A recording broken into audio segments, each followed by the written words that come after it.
saying that there's been suspicious activity with my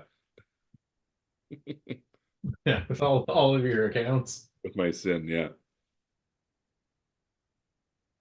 Oh, we're live? Saying that there's been suspicious activity with my Yeah, with all of your accounts. oh, All so there's right. I think we're officially live with this being a massive tape delay on it here, but we are up and running. fantastic. There we go. Fantastic. So you could edit any curse words that come out of our mouths before they hit the airwaves. First of all, there is no parental rating on this, so you can get as blue collar as you want. This can be the trades, If you really feel strongly about what the New York Giants are about to do tonight, more power to you, buddy. The draft is in Detroit after all. So I mean, we might as well, when in Rome, we can just be one of the locals. But what's going on, everyone? Look at us go here. Now, the one thing we haven't figured out how to do yet, despite the fact that we did this 2 years ago, is how to change the name. Because right now we are live streaming under Kyle Skinner's Zoom meeting. So All right. really attracted a lot of eyeballs to us at the moment here. Well, I'll keep the audience entertained while you try and change all the all the parameters of what we're tuning into. Um, so for those of you who are invited to Kyle Skinner's private Zoom meeting, welcome. Continue talking. Pay no attention to the man behind the curtain right now. So yeah, they're just walking through the green room right now, just kind of seeing all the prospects dapped out here. Marvin Harrison Jr. just looking like he's about to look like he's about to go first overall with the way that he's gotten up. Well, I was gonna say Caleb Williams has had some interesting moments leading up to the draft today. I don't know if you've been following along with what he's been up to Oh today. yeah, yeah. Ah, yeah. And for a guy who's in the media as much as he is, you figure he'd get a new barber Yeah. I because don't like think don't think he got straightened up as far as his edges or anything there. It's in need of a quick trip to the old barber green room, hair and makeup for NFL. like I can respect the suit combination, but yeah, for whatever reason, it's just the hair and the beard. They need some work. So hopefully, once he gets picked, he'll he'll go straight to the barber shop and Yeah, get lined up. yeah, he the nil money finally ran out, so he's waiting for his rookie deal to kick in. Finally ran out. Yeah, I'm sure it did. He wasn't making enough. Probably gonna take a pay cut going to the NFL. Wow, everyone knows Shaq made all his money in college. Of course, everyone knows that. Uh, Nice uh, baseball reference there. It's great. oh yeah, one of many at this point here that we'll have. How many basketball references can Kyle and Kyle make before the end of the night here? Well, it depends on if we're still on Kyle Skinner's private Zoom meeting or if we're on an NFL draft live stream or not. Yeah. Oh my goodness. Well, again, we've got what looks to be what 500,000 people in Detroit at this point Minimum. crammed in there. Minimum. They're just panning over it right now, and it's disgusting how many people are. It's great, don't get me wrong, but this is the type of atmosphere that you always kind of wanted with the draft. But instead, you had it in like this like smoke-filled 1920 style opera house with Radio City Music Hall. Yeah. But yeah, this is great, man. Like the entire downtown core of Detroit is just littered with people. Oh, So 100%. Yeah, yeah, there's what's the record? Was it still when they had it in Nashville? yeah, 600,000? Is that still the record that yeah, stands? for sure they just broke it though, because there's no way there's less than 750,000 people there today. It's gonna be one of those things where every time we mention it, it's gonna be more and more and more. It's gonna be one of those like like Trump talking about all of his all the numbers at his rallies. Yeah. There was 5 million people at the NFL draft in 2024. Beautiful people at my rally. Believe me, I couldn't even see the street.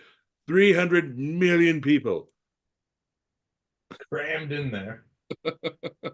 Everyone drop a quarter in the bucket. Pay for the wall. I was just gonna say though, this many people added into downtown Detroit with dusk approaching. Do you think people are gonna feel safe there? Well, I mean, I suppose they added in Chicago a couple years ago, and that went okay. yeah. I was gonna say it's right now. Hopefully, they've got some street lamps that are ready to kick in at this Yeah. point. So, all right, I think we're officially have rebranded it from Kyle Skinner's meeting to there we go, 2024 NFL Hey, Draft live stream. Look at us, phase one. There we go. Oh my goodness. well, I thought that was phase two. Phase one was making sure we could both log in properly. Yeah, phase one was all right. Here's the link. It's not working on my phone. Can you email it to me, Kyle? And Listen, this, I told you about my technical difficulties the last time we did this, so I want to make sure I don't have a tape delay on my feed, so that way you're waiting 30 seconds for me to react to the pick. We can yeah, do that again if you want, because it could be like people watching you watching me, but yeah, I yeah. don't, We'll have a I don't whole know. Inception version of the NFL draft there, where they're watching you, watching me, watching you within a screen here. The pick within a pick. Yeah, there we go. But all right, we've officially got some people joining in here. We've got Mr. Eric Long, long time listener, first time caller in the chat Pipes. here. It's happening, pipes. There we go, showing Eric some love, and yeah, we've got behind you for those that are watching right now. And again, this if you haven't checked out DinesPressBox.com, don't know what you're doing. Yeah, First and of I all, mean, while you're there, make sure you go over to the YouTube page and register and subscribe to the Dines YouTube page. So you got me all yeah. messed up already. When we do our Well, show, if they're watching this, would they not already be on the YouTube page though? they would be, but subscribe to it while you're there. Okay, well, there we go. So, as we continue to baffle our small audience here with our litany of instructions, the background here is essentially which version of your mocks was this that you predicted Vikings are moving up to 4? Too. This is number 2. Okay, Yeah. so this is mock draft 2.0. For Yeah. those that haven't seen, there's an even more chaotic mock draft 3.0 with way more trades involved. That's up there as well too. So if you get bored with the 10 minutes that they've got going on between picks and don't want to hear Mel Kiper for the 15th time that night, cruise on over there, have yourself a little read, and you can see some of the chaos that Big Kirks is predicting for this evening. Big Kirk. See, we're getting the old Sensplex nicknames coming back. Oh, we got Eric Long with pipes. We got Big Kirks. Let's keep her going. Hopefully we get Scotty Lorick, Dan Oliver, Matt Bennett. Let's get all logged in. Yeah. All right. Here we go. This is no longer covering the NFL draft. We're just going to swap minor hockey war stories for the next 3 hours already. Yeah, we're off the rails already. But anyways, before this thing gets kicked off, I mean, we were talking a little bit about Caleb Williams, needing to go and get a new haircut when he gets picked tonight. Are you still 100% Caleb Williams going number 1 in Chicago? I think he's going number 1 to Chicago. I think I'm already predicting a fairly chaotic draft night tonight. But I think the fireworks start at number 2. I think at number 1 overall, we're gonna have kind of the chalk. If there's any kind of change there, I have to assume it's the classic. We've had too much time between when our season ended and draft night to pick apart the tape. And, I know you might not be quite as high as others are on Caleb Williams there, but I still think he's the consensus number 1 for a reason. And for a friggin' franchise that has been as absolutely starved for a true number 1 quarterback like the Chicago Bears have been, I think there might be riots in Chicago if they do something too cute with that pick there. I think Bears fans could live with, take the consensus number 1 and he doesn't live up to kind of the pre-draft hype. But if they, all right, we're going Drake May, and then they've got to have, we're watching Patrick Mahomes 2.0 and watch that story, play out for the next 15 years. I think there's going to be sweeping changes in that front office. Yeah.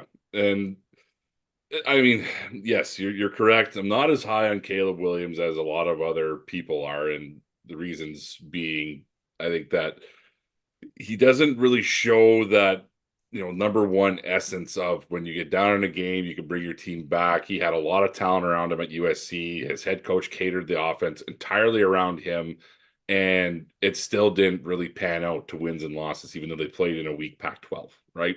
So that to me is really kind of where the first issue comes with Caleb Williams.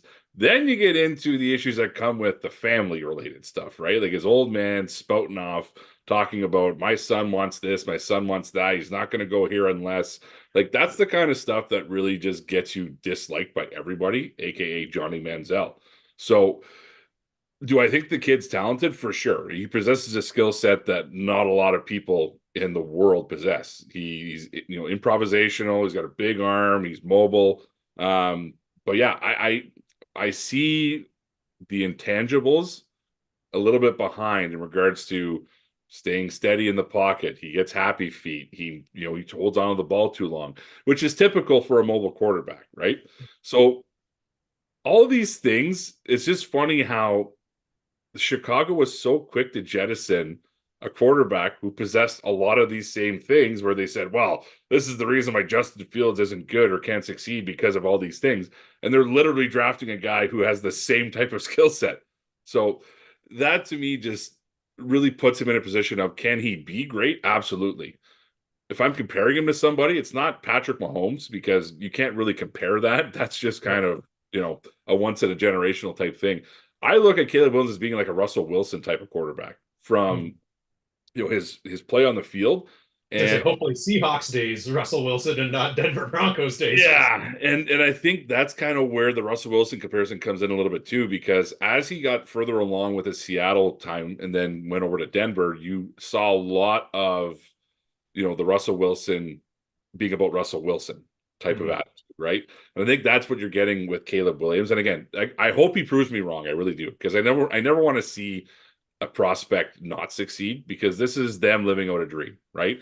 But putting on, the unpartisan hat, it's, you have to make sure that when you are picking somebody, especially number one overall, they're not going to implode with all the pressure that comes with being the number one pick. Will Caleb Williams be able to take on, all of that pressure that comes with turning around a Bears franchise who, one, has not had success in a very long time and has never had a 4,000-yard quarterback? So, which is wild to think about. which is wild because they've been around forever.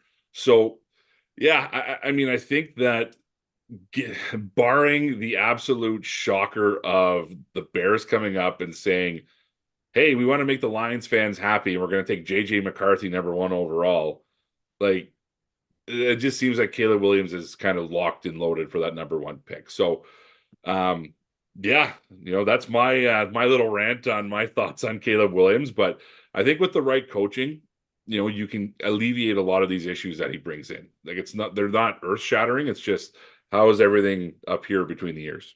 Yeah. And that's just it too, right? Is I think a lot of the, I guess, faults that you can find in his game, people fall into one of two camps on it. Either, okay, he's a flawed prospect and you can kind of coach some of this stuff out of him, but you can see where some of the warts are. Or guess what? He was playing on a USC team that, wasn't assembled maybe how a typical football team would be. And he was making the best out of kind of a bizarre situation that he had out there where, he's trying to make plays where they aren't there. And as a Sooners fan, I've got my thoughts on Lincoln Riley there, and but really, it's going to end up being a completely different story when you put him in a situation where he's all of a sudden going to have, now Keenan Allen, he's going to have DJ Moore, he's going to have Swift, he's going to have this a lot of weapons around him. Yeah. I would hope that with their second pick, I can see a whole bunch of scenarios playing out as far as trading back and more assets and that, but they pick where they are for, their second swing on the night. I hope they go out there and get, a high end, prospect for him to maybe be on that offensive line and really shore up, the next 10 years protecting his blind side. Yeah, and kind of a perfect scenario if they do go down that road because his former high school left tackle is Olu Fashanu, the highly prized left tackle out of Penn State. So I agree. I think that given where they pick at 1 and 9, it's a perfect opportunity for them to kind of reload with two high profile positions. But I mean, I look at where the Bears team is right now. I really can see them trading back to get more assets because the people that they would be looking to bring in would be available between that 12 to 20 range. So they don't have to move back a bunch.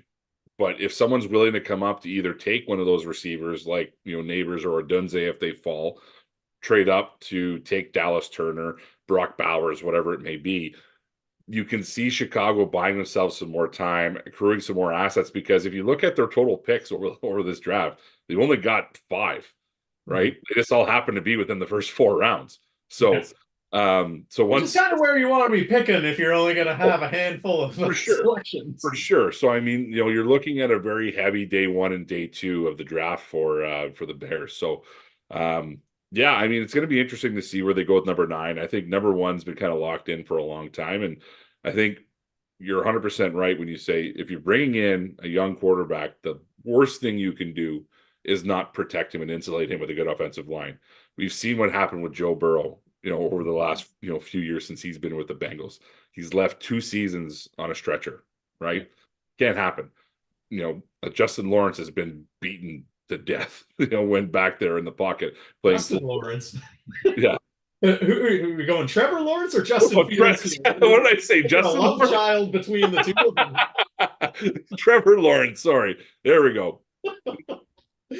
Trevor Lawrence with the Jaguars has just been beaten up beyond recognition back there. So you don't want a quarterback to develop any more bad habits because he's worried about the protection in front of him. And that's ultimately what got Justin Fields. This is where the Justin comes from.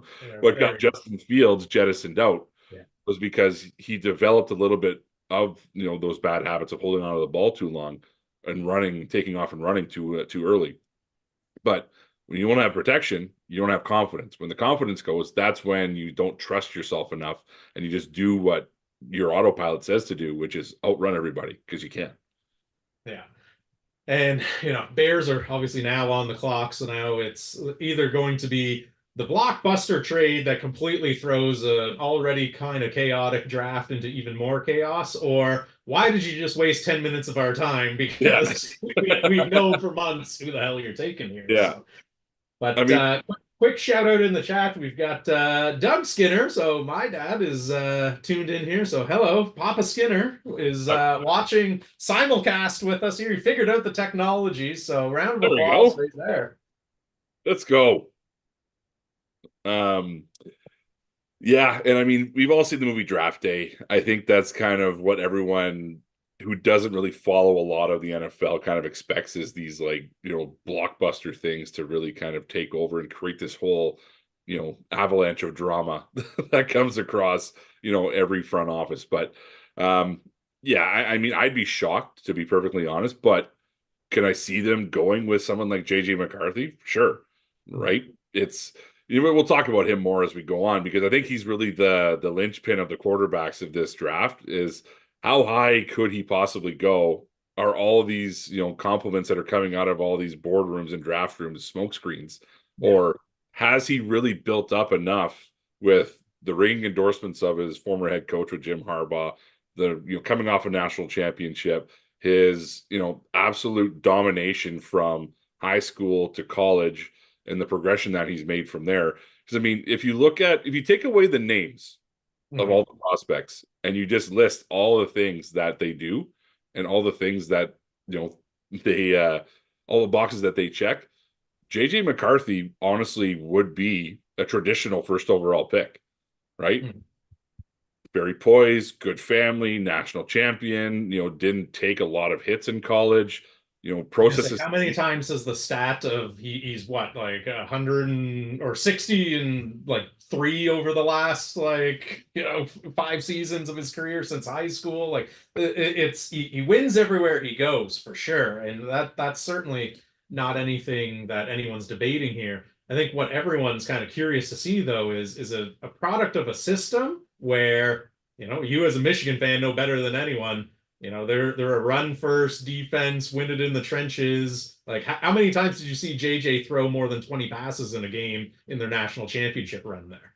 Yeah, and I mean, there's only a handful of times, but at the end of the day, you look at the efficiency that he was able to get into because being a quarterback, you have to be in a rhythm. So a lot Yeah. of the times you'll see these top guys throwing the ball 40 to 50 times.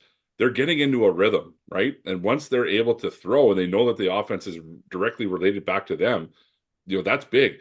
The one thing that goes unnoticed is a lot of the play calling that Jim Harbaugh and Sharon Moore called with Michigan actually was on JJ McCarthy. They let him call a lot of the offense. So at the end of the day, I think one, he's much better than people give him credit for because he comes from a system. But anyways, it's all going to be a moot point if we get what we think we're going to get with Caleb Williams here. So the Bears pick is in, and yeah, we'll see where the new regime of Chicago kind of goes here. Whether it's going to be what everyone's expected them to do, or if it's going to be okay. Well, 2024 is just off the rails for the first pick on, and let's see where we go from here. From a content standpoint, I'm kind of hoping it goes off the rails right off the Absolutely. This is kind of like your fantasy football draft when it's like, all right, we're starting from scratch and we've got someone with the first overall pick and you're expecting them to take someone like a Derrick Henry or whatever it may be, and they take, they end up taking the second string running back from the Houston Texans. You know what I mean? And it just kind of throws everything for a loop, and everyone kind of panics after that, saying, "Well, I didn't expect this guy to be here. Oh my God, why is he taking that guy?" Like, and you're thinking about that instead of your own. So Yes. yeah, let's see where the dominoes fall if one of these surprise picks does happen. Yeah. I always love when they announce the first overall pick and then they show the draft room and everyone's high-fiving. It's like, what did you do to really accomplish this here, guys? Like, congratulations, Carolina sucked so bad that you fooled them into this. Like, great work here, boys. But Can we just talk about that quickly before they make the pick? Oh, sorry. I'll let Commissioner Goodell make the pick, and then I'll roast the Carolina Panthers after. yeah. Don't worry, we've got 10 minutes until pick number 2 happens. So gotta fill airtime somehow, my friend. Yeah, yeah, exactly. All There right. you go. So, Caleb Williams, we're going is shot. a Chicago Bear. Fantastic. I mean, regardless of what you think about these guys, it's always great to see, the reactions with the family in the green room. And, I'm sure they're going to show Chicago with their draft party with, their fans, kind of welcoming in the new age of Chicago Bear football with Caleb Williams. So yeah, I mean, you look at the things he brought to the table. We already talked about it. Mobile, good improvisational skills, obviously possesses arm talent that not a lot of quarterbacks do. But again, the weaknesses, you know, rushes his throws sometimes, doesn't make decisions quickly, gets happy feet in the pocket, and ultimately, didn't do what you want your top quarterbacks to do in college, which is win a lot of football games. So, anyways, we're happy for him. Congrats to Chicago for Carolina's futility and securing the number 1 overall pick. So, um, on that point, On that point, oh boy, Carolina. Talk yeah, about having a long night coming up here. yeah. I mean, they have to sit here and watch Caleb Williams, strut to the podium, and this has got to be a ringing reminder of this is why you don't trade future assets if you're not sure of your future success. Yeah. Because at the end of the day, this is what happens, right? Like you take yourself out of building for the future because you just, you gamble all of your picks on one player. And, what I'll say is this has got to be one of the most lopsided trades in NFL history when it's all said and done. And it'll all be said and done after tonight, because I think after tonight you'll have all, unless they trade back again, right? But this is going to kind of Next year's first rounder coming back into first the rounder. Yeah, no, it's if you want to take a lesson on what not to do in terms of front office managing assets, it was last year, right? Because you look at even the lead up to that draft, right? And everyone knew Carolina needed a quarterback. So is it Bryce Young? Is it CJ Stroud? Yeah. And it seemed like even within that front office, there was no consensus. Like that's a trade you make when you know who your guy is going to be. Not, all right, we got here. Now what? And you've got a generational talent on the board. And, people could say what they want. As you know from last year, I was much higher on CJ Stroud than I was on Bryce Young. Not to say that I wasn't high on Bryce Young either, but that just goes to show that, just to your point, you can't mortgage your future when you have someone who's not clearly ahead of the next guy, right? So, yeah, I mean, if you're in a draft with an Andrew Luck, sure, you make that trade. If you're in a draft with a John Elway, you make that trade, right? You're in a draft with a Peyton Manning, you make that trade. You can't make a trade like that. And again, you're trading away your number one receiver, who is Carolina's number one receiver this past year? Adam Thielen? Very past his prime, Adam Thielen. And then you bring in a quarterback who's got a suspect offensive line in front of him. He's got no receivers to throw, and their running game is non-existent. How do you expect him to succeed? And then if he doesn't succeed, then what's going to happen with the franchise, right? So say what you will, the trade just set Carolina back so much, and Bryce Young could still turn out to be a fantastic quarterback, right? But until they, insulate him with all those things we just talked about, there's no chance for them to actually do anything. And this is fitting that they gave up the first overall pick, which again, they could have gotten a haul for, because if they already had Bryce Young in-house, they don't need a quarterback. Let someone else trade up and give you and recoup all those assets you traded away last year. But this is life, and Chicago reaps the rewards of actually doing their due diligence and making a fantastic trade last year. So, hey, kudos to them. They earned it. Let's just put it that way. Yeah. And now we get to the point of the draft where everything can get because I mean, obviously Washington has a litany of needs here, and quarterback is being chief among them, right? Yep. They've kind of got the pick of the litter. They can go JJ, they can go Jaden Daniels, they can have Drake May go in there. And depending on what day of the week it was, depending on what outlet you were reading it on, you probably heard either hit pieces on one of these prospects or glowing remarks. And, oh, it's a slam dunk. Sources say it's 100% Drake May. Oh, Jaden Daniels is already looking for houses here. JJ McCarthy is rising up everyone's draft boards. So this is really going to be the interesting pick, because you have to realize selecting right behind them is the New England Patriots, who are probably the biggest wild card in the draft in terms of how is the rest of the picks behind them going to play out. Yeah. From every report, and there's very few consensus reports that come out on draft time, but pretty much the consensus for New England has been that unless there are guys there, they are open for business to trade. And if they're going to trade, you've got teams like the Minnesota Vikings. You've got teams like, inexplicably, the New York Giants are apparently going to trade up and get a quarterback and punt more assets, even though they don't have any weapons to give to them and don't even have a running back anymore to lean on. So, there's any number of things that can happen here, but knee-jerk reaction, if you are the Commanders front office, which of those three prospects are you leaning towards? Put aside your Wolverines bias for a moment here as well. I was just going to say, the bias will obviously be in play here, but I personally would go with Drake May. I think that Drake May possesses the largest upside of any quarterback in this draft.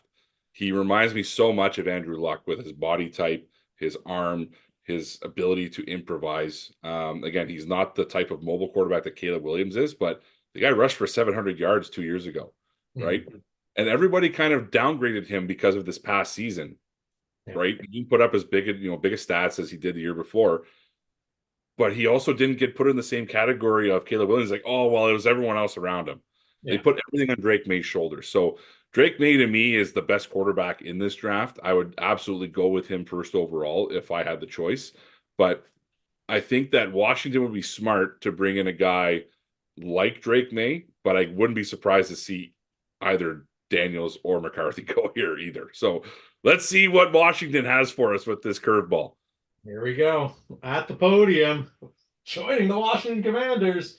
There we go. Jaden Daniels heading to the nation's capital, which, I mean, for a draft that could have gone off the rails pretty quickly, a lot of the mocks have been kind of 2 for 2 so far here in terms of it's Williams, then it's Jaden Daniels. Again, Patriots, I have to think there are guys on the board here because out of all of the options that were up there, no, everyone knew Caleb Williams wasn't making it to number 3, so he was never on their big board there. I think it was a toss-up between do we like JJ or do we like Drake May? And you know what? Jaden Daniels is going to be an electric player for the Washington Commanders. You know, the perfect comp is literally RG3, who was at that time different moniker, but still Washington. Yeah. But that's also the biggest fear that I think a lot of people have coming into this draft is his running style. He is not going to slide. He is going to put his body on the line, and he is not a thick lad by any stretch of the imagination. So it's not a question of talent when it comes to Daniels. All of the assets that you would want out of a starting quarterback are there, and even the kind of flaws in his scouting report can be coached up with the right system. Yeah. The big question mark is, do you have your franchise quarterback for he's lucky to make it out of his rookie deal, or do you have your franchise quarterback for the next 15 years? Yeah. I think that's the $1 million question that I think a lot of Washington fans are probably going to be asking themselves heading into September this year. A lot of those questions will be alleviated, though, watching this highlight package they're showing right now, because I didn't watch a lot of Jaden Daniels this past year, to be perfectly honest. But once I went back and watched some of the games that he played in, like your jaw hits the floor watching the talent that this guy has. And it's like, how did Arizona State let this guy get away from them to go and do what he did with LSU? So you're right, 100%. He's not, he's not a conservative runner when he's out there. He's not like the Russell Wilson type of runner. He puts his body on the line, which causes a lot of problems. However, when you've got electric speed like that, when you've got a big arm like that, when you have all the tools to take over a game and really, put the team on your shoulders, you kind of do that out of necessity. With Washington, the one thing I worry about is the success of their offensive line, because again, this is paramount to any quarterback success. They've ranked in the bottom third of the NFL in offensive line efficiency in the last 5 years. Mm-hmm. So how are you going to fix that? Sam Howell actually played pretty well for them last year, but what was the biggest issue? Sacks.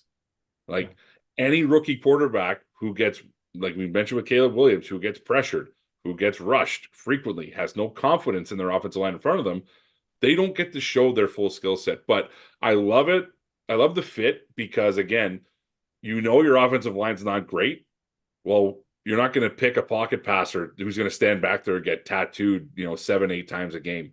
Daniels can improvise. He can actually, move around, throw the ball downfield, buy himself some time.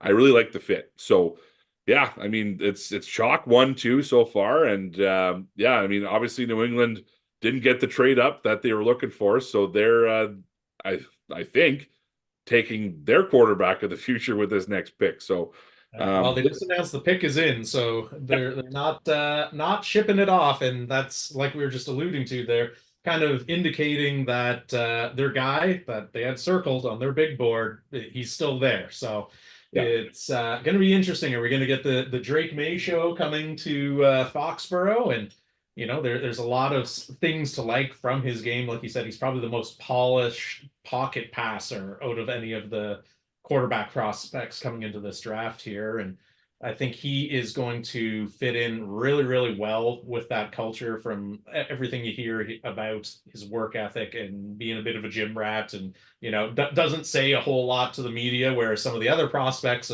what microphone can I get in front of my face at any given moment here?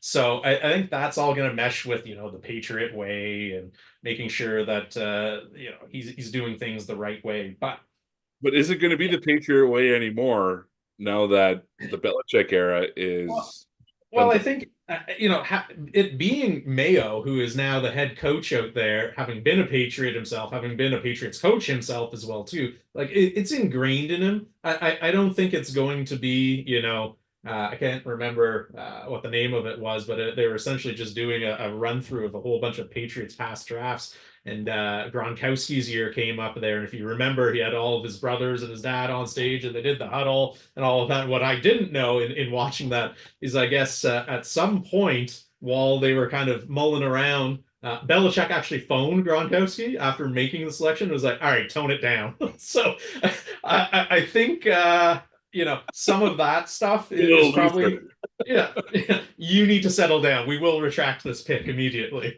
But Overtrack, yeah. We'll send you back into the pool. so I think that, kind of hard-nosed attitude is going to be gone, right? Like there's all sorts of stories about how, when music could be played, what Yeah. you had to wear to team video meetings. So I think stuff like that around the periphery is probably going to be lessened, but I still very much think the expectations will be there. So let's That's, see who Roger names for the newest Patriot to join them. yeah. And there you go. Just like we were saying, our friend Drake is heading from North Carolina up to Foxborough. And so far, 3 for 3. Chalk is kind of rocking here. Are we going to go 4 for 4 and Marvin Harrison Jr. is going to go out to the Cardinals? Or do you think this is where the draft kind of starts going sideways a little bit? Oh, I think Arizona is pretty much locked and loaded with number 4 with Harrison being on the board. I mean, I'll get into that after this, but again, this is my favorite quarterback in the draft this year, with my unbiased hat on. He's impressed me so much from the way he's been able to kind of put North Carolina on that top 25 map, right? Traditionally, they're always kind of They're a mid to basketball school. yeah, they're a basketball school, but they're like a middling team in the ACC. They've always had some decent players coming through the program, but Drake May put a lot of excitement into that program. He created a lot of electricity. He's gotten a lot of guys drafted from that program with how well he's been able to disperse the ball. So I really do think that Drake May will ultimately end up being the most successful quarterback in this draft if the Patriots, like we've mentioned with Caleb Williams and Jaden Daniels, insulate him with the things he needs. Now, the one thing I will say that's going to hold him back initially is Lack of wide receivers. who is he throwing the ball to? Yeah.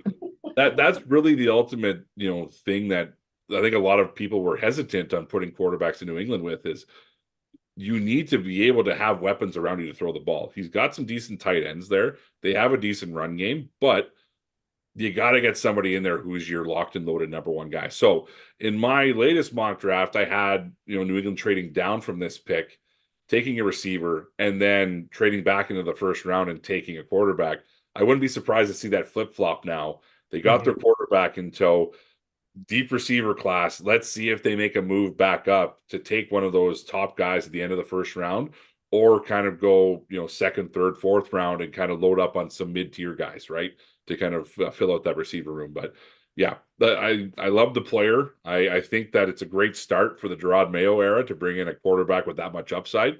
And yeah, let's see where the Cardinals go here. I mean, this one's kind of been the easiest pick to make, other than the Caleb Williams to Chicago pick since the draft order's been named, right? Well, what was even Arizona did the classic, oh yeah, we're listening, but wasn't the request like 3 first-rounders essentially for this pick? So and but sorry, I'll let you continue in a second. So I'm gonna let you finish. Beyonce had one of the greatest albums of all time. But this is much like we were talking about with Carolina, right? Arizona says we need a player at this position very badly. there's a generational player at the position that we just happen to need, and we know we're going to get because the first three picks are going to be quarterback, quarterback, quarterback. Yeah. So if you're going to trade up with us, hey, these are the rules, right? We're dictating what's going on here. So, anyways, continue your point. Yeah, I was just gonna say they're holding out for a king's ransom, and as much as they would have loved to have added Marvin Harrison Jr. to their ranks, if you're getting 3 first rounders, Can't say no. you will happily replace Harrison Jr. with a Malik Neighbors, with an Odunze, with a Xavier Worthy, like someone else like that. Yeah. We all know that they're going wide receiver. And probably as I say that now, they're going to go out there and be like, "Ah, kicker!" But I think this was, to your point, one of the worst kept secrets of you might as well already start printing jerseys for him. Except for the fact that, don't know if you saw this storyline, he's the one player who has yet to sign his NFLPA licensing deal, so they actually cannot use his name, image, and/or likeness to sell cards, to sell jerseys, or anything like that. So not sure what's going on there, but yeah, the NFLPA doesn't tend to negotiate usually those things. It's kind of, here's the piece of paper, you can sign it or not, but if you want to ever see a Harrison Jr. jersey in the stands, I would consider putting pen to paper here. Yeah, and I think that's a lot of dad kind of pulling the strings behind the scenes and really kind of advising him on, okay, hey, this is my experience going through it. This is what you can get out of it if you play your cards right. So I don't really hold that against him because he's probably getting good advice from his dad, because his dad was obviously a fantastic receiver, Hall of Fame receiver, played in the league for a number of years. So this is something where the kid's been, in the NFL for forever, since he's been born, right? Like he was born to an NFL family. He's now continuing on that legacy. And, going to the Cardinals, I mean, what a fitting position if this is the pick, right? Yeah.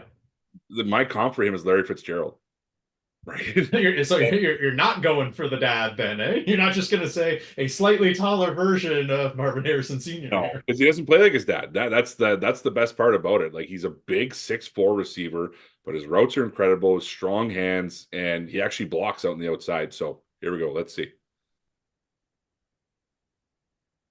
Shocker.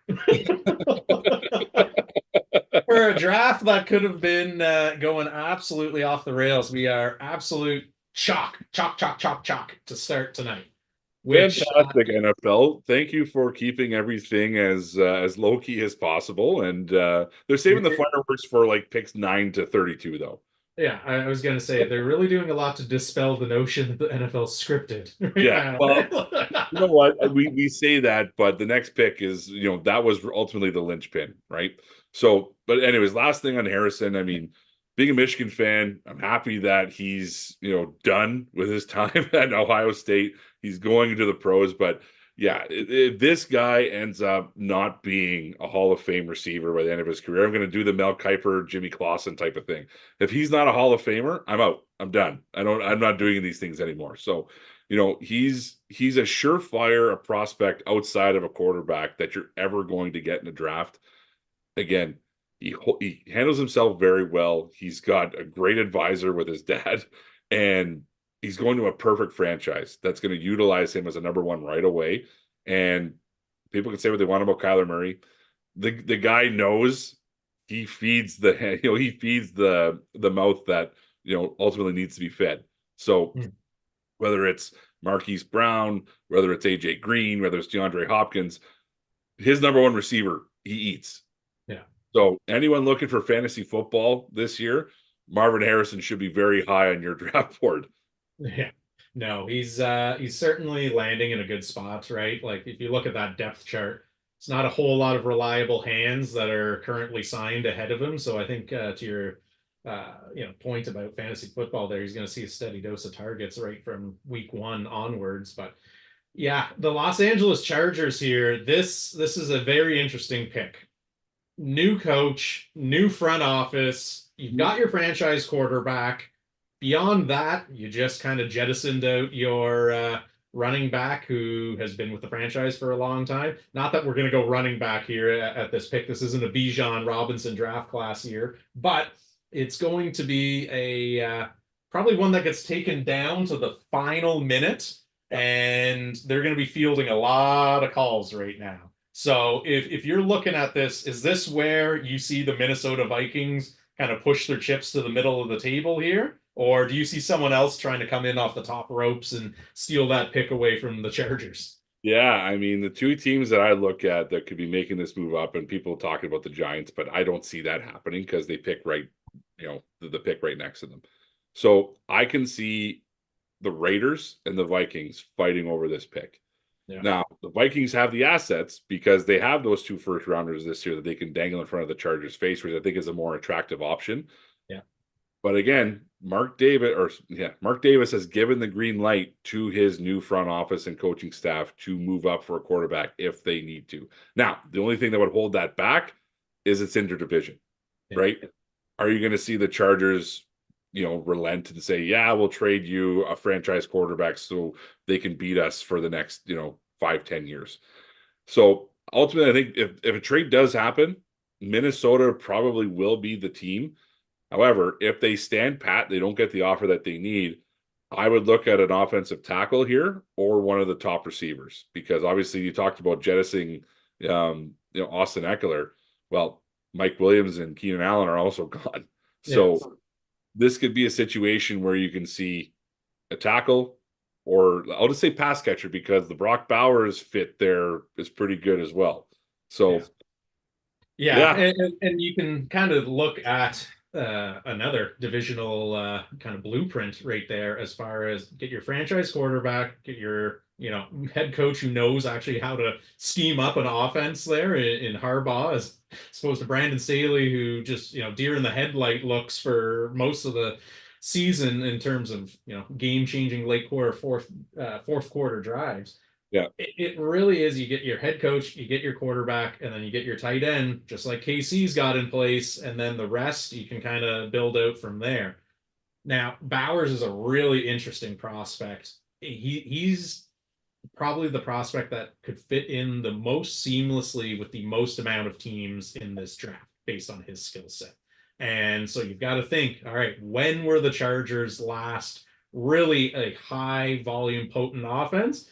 Well, probably when Antonio Gates was rolling around the field with them there, right? So they tried to go the route of, hey, we're going nothing but wide receivers here, and Mike Williams couldn't stay on the field. Keenan Allen, hit and miss, but always seemed to have a soft tissue injury at the wrong time. Austin Eckler, great pass catching back, but wasn't the bruiser that they needed. Like that's not how a Jim Harbaugh offense is built by any stretch of the imagination. So absolutely. Can they go out there and get, a Joe Alt or a Latham or someone like that to, all right, we're going to start building it up front because we know we got to protect our franchise golden boy under center? Or are they going to go out there and get him a pass catcher because, like we've been talking about, who is, is it Mr. Josh Palmer? Like, is he their wide receiver one right now? Is it Quentin Johnston, who had probably one of the most disappointing rookie seasons of all of 2023? Like, there's a lot of needs on this roster. Yeah, and I think, if anyone's going to turn around Quentin Johnson, it's probably Jim Harbaugh, because like you said, he doesn't really rely on that top receiver to really take over his offense. And he got a pretty good firsthand look at him 2 years ago in the national semifinal, right? So he knows what Quentin Johnson can bring to the table, because he absolutely shredded the Michigan defense 2 years ago.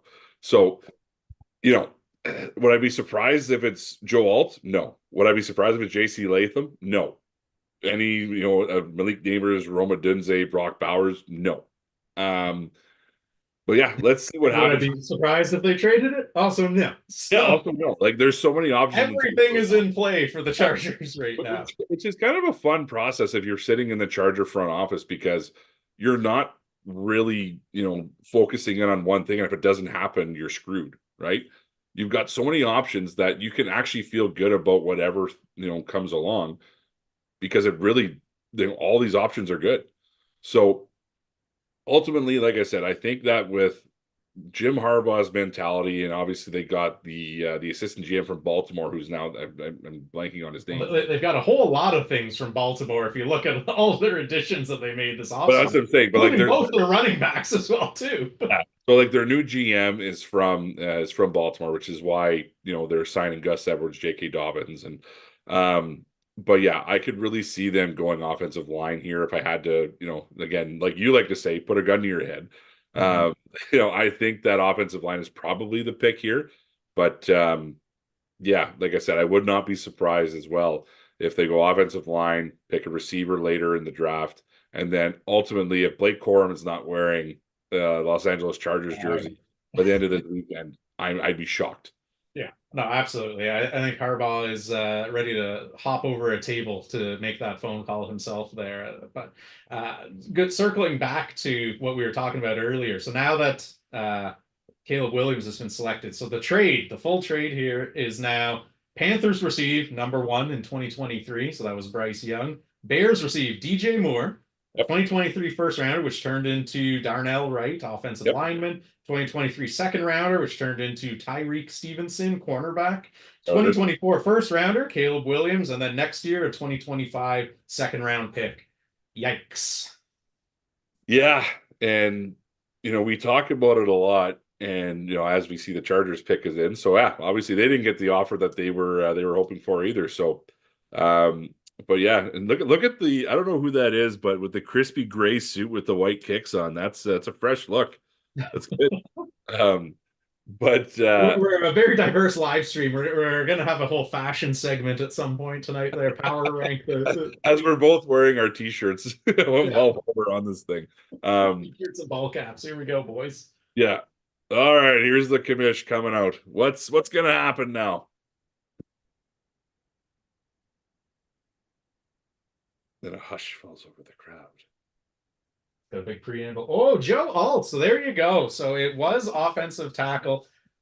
A lot of, and I think even in your latest mock, you kind of had Latham pegged there as well too. What was it about Alt that everyone and their grandmother had him going to the Tennessee Titans, who are now probably punching air after that pick just got announced? But like, what was it that separated Latham from Alt from some of the other offensive tackle prospects? Several things. You look at the school he went to, Notre Dame. They're renowned for pumping out absolute stud offensive linemen into the NFL.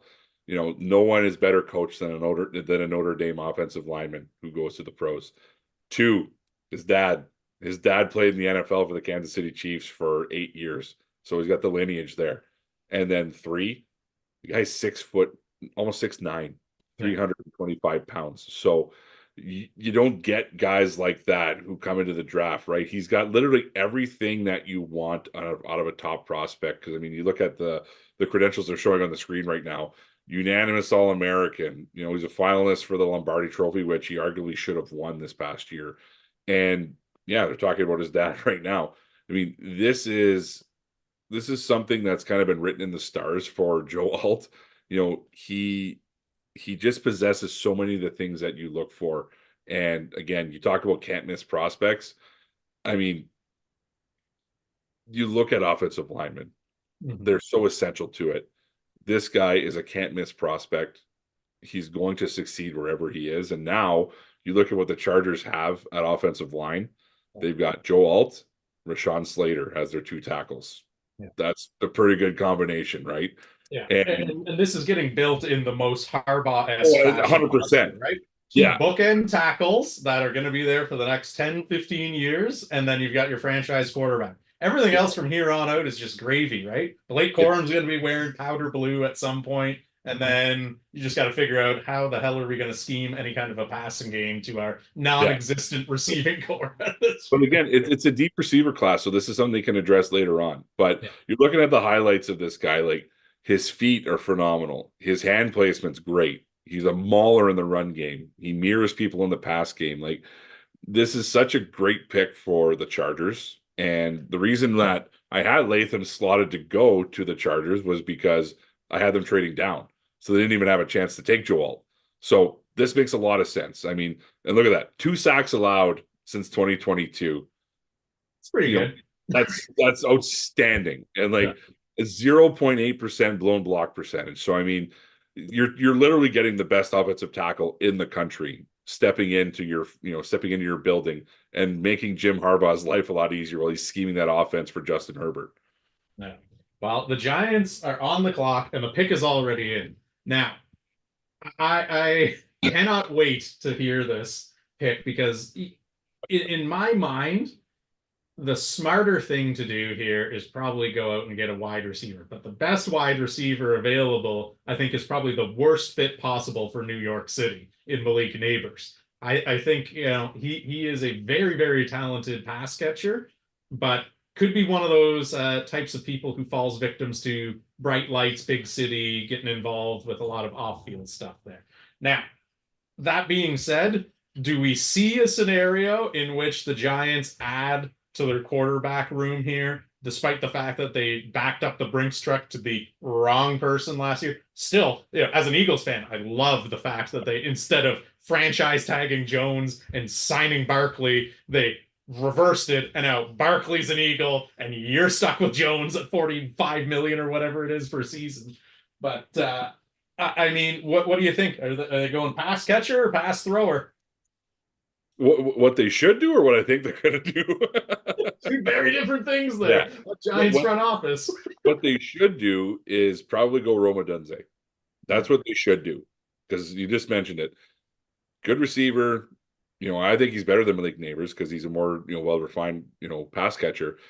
What I think they're going to do is probably take JJ McCarthy here because again, you're trying to fix a mistake you made last year, but this is the Giants, right? Like they tend to do these types of things. So let's see what happens. And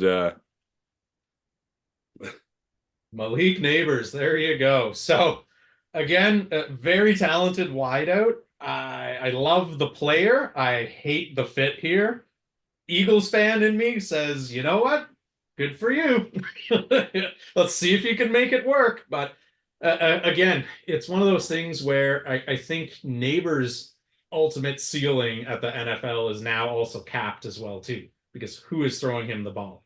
Probably one of the least accurate quarterbacks out there, right? I love the fact that they call him Danny Dimes because if you ever actually watch any game tape on him there, wildly inaccurate with most of his throws. So it's not a great situation for the LSU Tiger to go and land in. That being said, we've talked about how teams either draft for best available or position of need.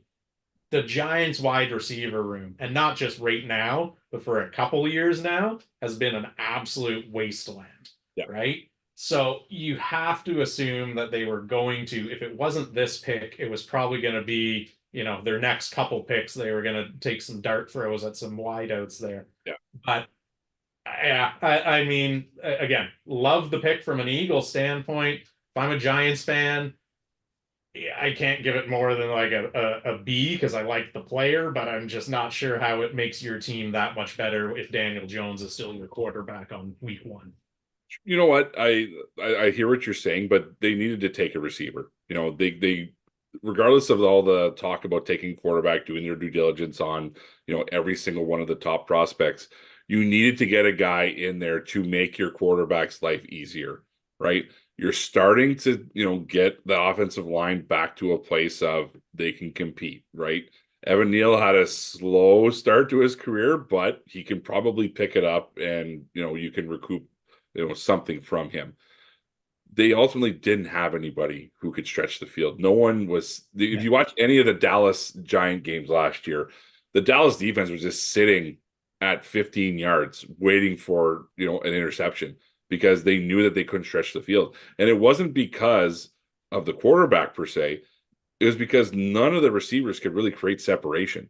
So now they've got a couple of young players in that room with Jalen Hyde, who they took last year, who's a speedster down the field. Malik Neighbors, again, he's got really great long speed, but he also is really good after the catch. So now they're starting to diversify that receiver room. This could be a situation where, hey, Daniel Jones, we signed you to this big contract. You have no more excuses now. Yeah. You come back for your injury. We have the weapons around you for you to be successful. So now if you're not successful after the coaching we've given you, after the the talent we've put around you, this is on you now. So this kind of works in a twofold way. You fill your receiver room to complete that area, but you also now put the pressure back in your quarterback, and it gives you an out to say, look, we've paid you most of the guaranteed money on your deal. We can opt out and cut you after this season if it doesn't work out, right? So it kind of works twofold, and they keep their fan base happy because now they're not holding two quarterbacks with this massive cap hit. Yeah. So that puts the Titans on the board. Is this the biggest slam dunk Latham selection now, or do you think that they're panicking a little bit now that the apple of their eye in Alt has been plucked out from underneath them? I mean, I think they have to go offensive line. If you saw the beating that Will Levis took last year, offensive line needs to happen at least 3 times in this draft. Whether it's 2 tackles and a center, whether it's a tackle, a center, and a guard, you need to leave this draft with multiple offensive linemen because you're not gonna have Will Levis around for very long if you keep rolling out the same Swiss cheese offensive line. Mhm. That was the biggest thing for me last year. Will Levis impressed me. I was not as high on him as a lot of people were. That guy can play and he's tough. So the fact that you've kind of got that guy in the backfield is great. Now you're moving away from the biggest insulation in the league with Derrick Henry leaving to go to Baltimore. So you don't have that fallback option now. It's now Will Levis's offense.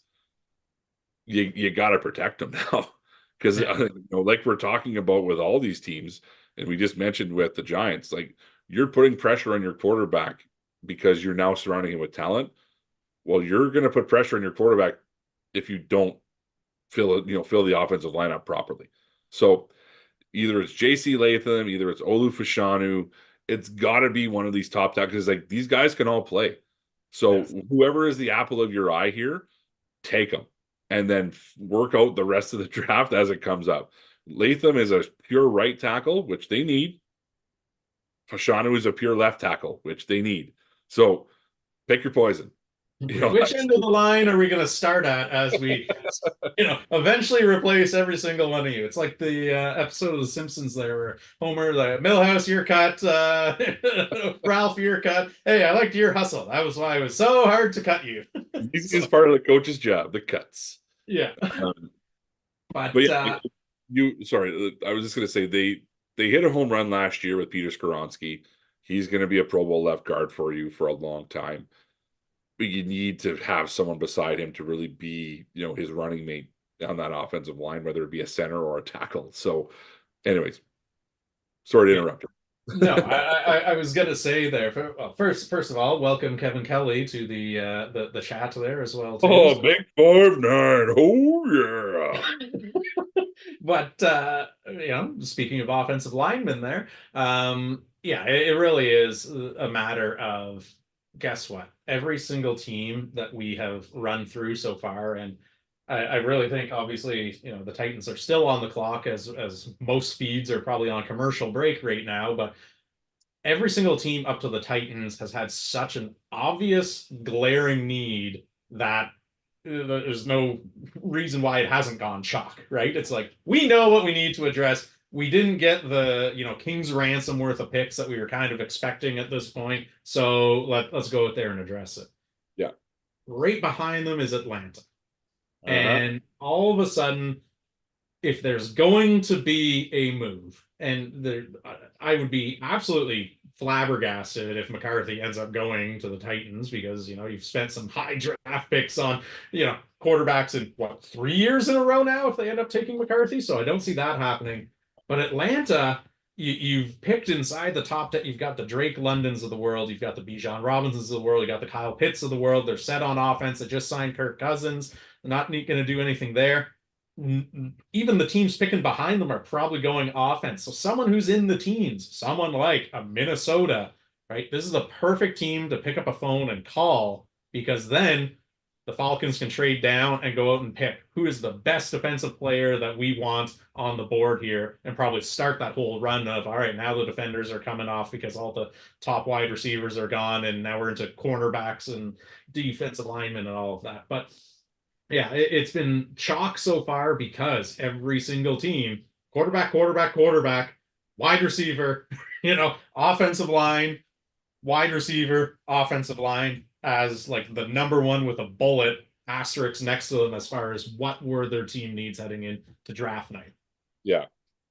And again, Tennessee, obviously the pick is in now, so they know what they need. And yeah, whether it's a left tackle, a right tackle, if they go anywhere other than that, I would very much question their faith in Will Levis long term because they're setting him up to get absolutely destroyed this coming season. Yeah.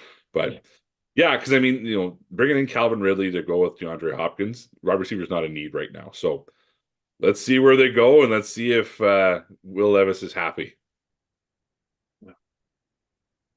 All right, Kamish up there, waxing poetic as always. JC Latham, as predicted by the big man himself there. So obviously a great pick coming from Alabama as well too. The Crimson Tide are just a factory as far as pumping out offensive linemen and pretty much every position of late. But it'll be interesting to see their first post Saban taste of college football, kind of what that looks like this year.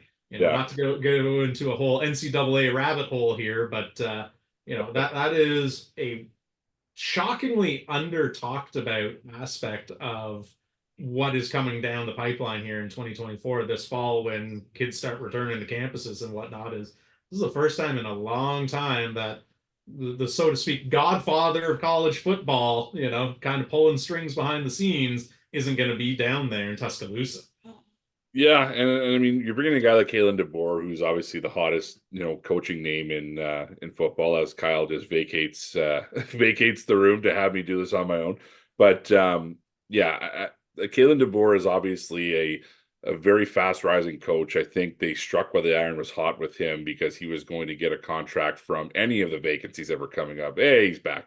Yeah, I was gonna say I tried to go and get a new battery for my mouse because it just died on me, and I was like, all right, I'll cue him up with a quick topic and run. And the first thing I hear out of your mouth as I'm scampering out is, "And we've lost Kyle." I'm like, it's not going to go unseen. yeah, But yeah, to your point, I mean, I I think it's going to be a new style with Alabama with Kalen DeBoer being in there. However, Nick Saban's still staying on as a consultant, right? So he's going to be working with Kalen DeBoer and their coaching staff on kind of progressing things, from where they were to where they're going to be. So it's not going to be this huge overhaul, this huge change.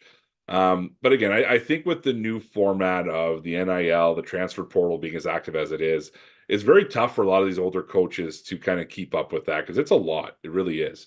And if you're not willing to, put up with that grind that it ultimately is of having players barge into your office demanding money, to play, to play college ball, then hey, move on, let the next guy have his time because obviously this is something that's, turning into a young man's game, which is coaching college football.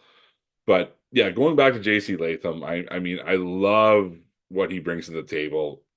They're absolutely going to fall in love with this guy in Tennessee. He's got great feet. He's an absolute masher in the run game. I think he gave up one pressure all of last year, and it was in the national semifinal game against Michigan. So, he ultimately, had his worst game against Michigan, but I think that was a lot of offensive players against that defense. But yeah, I think that he can absolutely just lock down the right side of that line. Now they can really get creative with, all right, we've got the right side locked up. Let's look to get the left side done now, and then we can bring in a younger receiver later on in the draft and really kind of build that offense up with young talent to surround their new franchise quarterback. So, yeah, really good to see. I'm happy that he's a top 10 pick because he deserves it. yeah. Well, really interesting to see as well too here is we were just talking about how Atlanta could be that swing pick, and they didn't take a whole heck of a lot of their 10-minute allotment before they turned in their draft card here. So obviously, whoever they had circled on their big board is still there. I mean, Do they go crazy? Do they add Odunze to the mix there and create the most high-powered offense in probably professional football right now? Or do they do the smart thing and kind of realize, like, you know what? Biggest thing holding us back last year was quarterback. We already addressed that. But number Yeah. two, the defense couldn't hold the leads even when, our patchwork quarterback system that we threw together in the wildly uncompetitive NFC South, Yeah. kind of came to fruition there. So do you think they're going offense or defense here? I think it has to be defense. And I'll give you who I think it's going to be, and I'll give you a wild card pick. All right. So I think it's going to be Dallas Turner, the defensive end slash, linebacker out of Alabama. Kind of a Will Anderson 2.0, brings the Yeah. same type of mentality, same type of game to the table, which I think Houston would say that trade was well worth it last year to bring him into the fold. Yeah. The wild card, I think, go up to Iowa and take Cooper DeJean, because Ah. not only can he, play corner, he can play slot, he can play safety. He's also the best return specialist in the draft this year. So, I mean, they just showed a highlight of Deion Sanders coming out of the tunnel. Do they want to go down that road again with Cooper DeJean? I think that could be an interesting pick here at number 8. But yeah, if I were to say, Dallas Turner would probably be my gut pick, but I wouldn't be surprised if Cooper DeJean's name gets called, right now. Yeah, bit of a dark horse pick there, but obviously Atlanta, another team who you look at the roster that they've currently got assembled, and you'd look around kind of the state of their division, like it's theirs for the taking right here now, right? Like you can almost, if they don't screw up this draft, like you can almost pencil them in to make the playoffs coming out of the NFC South. Yeah. And oh boy, we do not have a defensive player coming off the board. We have probably the biggest shock of the night. Here's some talking points for you here. Michael Penix I mean, Jr. thank I'm you. going to be around forever. We know that, but wow, is this anything you had in your realm of possibilities coming out of Atlanta? Not one bit. And one, the team, wow. Two, the player, Wow. bigger wow. Like, Yeah. not to say that Michael Penix Jr. isn't a fantastic player. He is. He's great. Like, obviously, he put together one of the best quarterback seasons that we've ever seen this past season. But why are you going? Yeah, but we just talked about what the Giants were possibly going to do, which is sign a quarterback to a huge contract and then draft another quarterback who's going to have a huge cap hit and ultimately, have to make that decision, right? Atlanta just did that to themselves. So you go out and sign Kirk Cousins to this massive contract, which was kind of a head scratcher at the time because you could have got some younger quarterbacks for cheaper, but now you're bringing in a 24-year-old rookie quarterback. So do you want him to sit for 2 years and he'll be 26 by the time he's ready to play?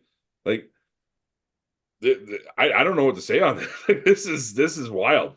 But Yeah. hey, good for Michael Penix Jr. because he's overcome so much so much injury in his career. And anyone who saw him play last year, I mean, he's a special thrower of the football. And I actually compare him to Drew Brees because of how accurate he was with throwing the ball. So I mean, hey, I've literally seen out of the corner of my eye my phone blow up with a whole bunch of expletives as far as what the all of this and the other. The only person who has not weighed in on that has been the Atlanta Falcons fan in my life, and I'm a little bit concerned about his mental state right now after seeing them just spend a top 10 pick on Michael Penix Jr., who, again, like you said, not a bad player by any stretch of the imagination, but the fit doesn't seem to be there. The need certainly wasn't there. And if you were going to load up on offense, like there were some offensive linemen you could have taken. You could have Odunze's still on the board. Like this wasn't the time that you needed to reach for that. I cannot in a world fathom that someone else picking behind them didn't pick up a phone and say, "Hey, Atlanta, do you want to trade down?" And realistically, I mean, we see mocks all the time. Take those with a grain of salt. I didn't see a single mock that had Penix going before pick 20. Did you? I mean, I did. I saw him going as high as 12 to Denver, but never would I have seen a mock with Atlanta taking a quarterback. So, Especially with McCarthy, the quote unquote darling of the board, yeah, still available, right? yeah. Like I just don't understand that one But when there's always one. There's always one thing that just turns the draft on its ear, right? And we thought it was going to be, pick number 3. We thought it was going to be pick number 5, and then we thought it was going to be the Giants. And here we are, pick number 8. Atlanta just decides, you know what? We'll do you talking heads a favor, and we'll throw a grenade in the middle of the draft and have at it. Yeah. Well, and now the even wilder thing for all this talk of this is gonna be the most chaotic draft in recent memory and blah blah blah. Zero trades so far. Yeah. And they just announced the Bears, who again, the pick is in. Like who is trying to trade up right now? Like someone knows something Yeah. that like, okay, we know how this is gonna go because the Bears, they're just took Caleb Williams, so they're not taking McCarthy. The New York Jets have Aaron Rodgers, and they have a ton of other needs. They're pushing all in for this season. They're not going to spend their first rounder, even though McCarthy's still there, and there's a lot of sense that gets made. At the podium. Sorry to interrupt you. So Minnesota's got to love it, and there you go. Odunze goes to the Bears. Caleb Williams is probably landing in the best situation a rookie quarterback could land in recent memory. When you've got Odunze, you've got Keenan Allen, and you've got DJ Moore to throw passes to.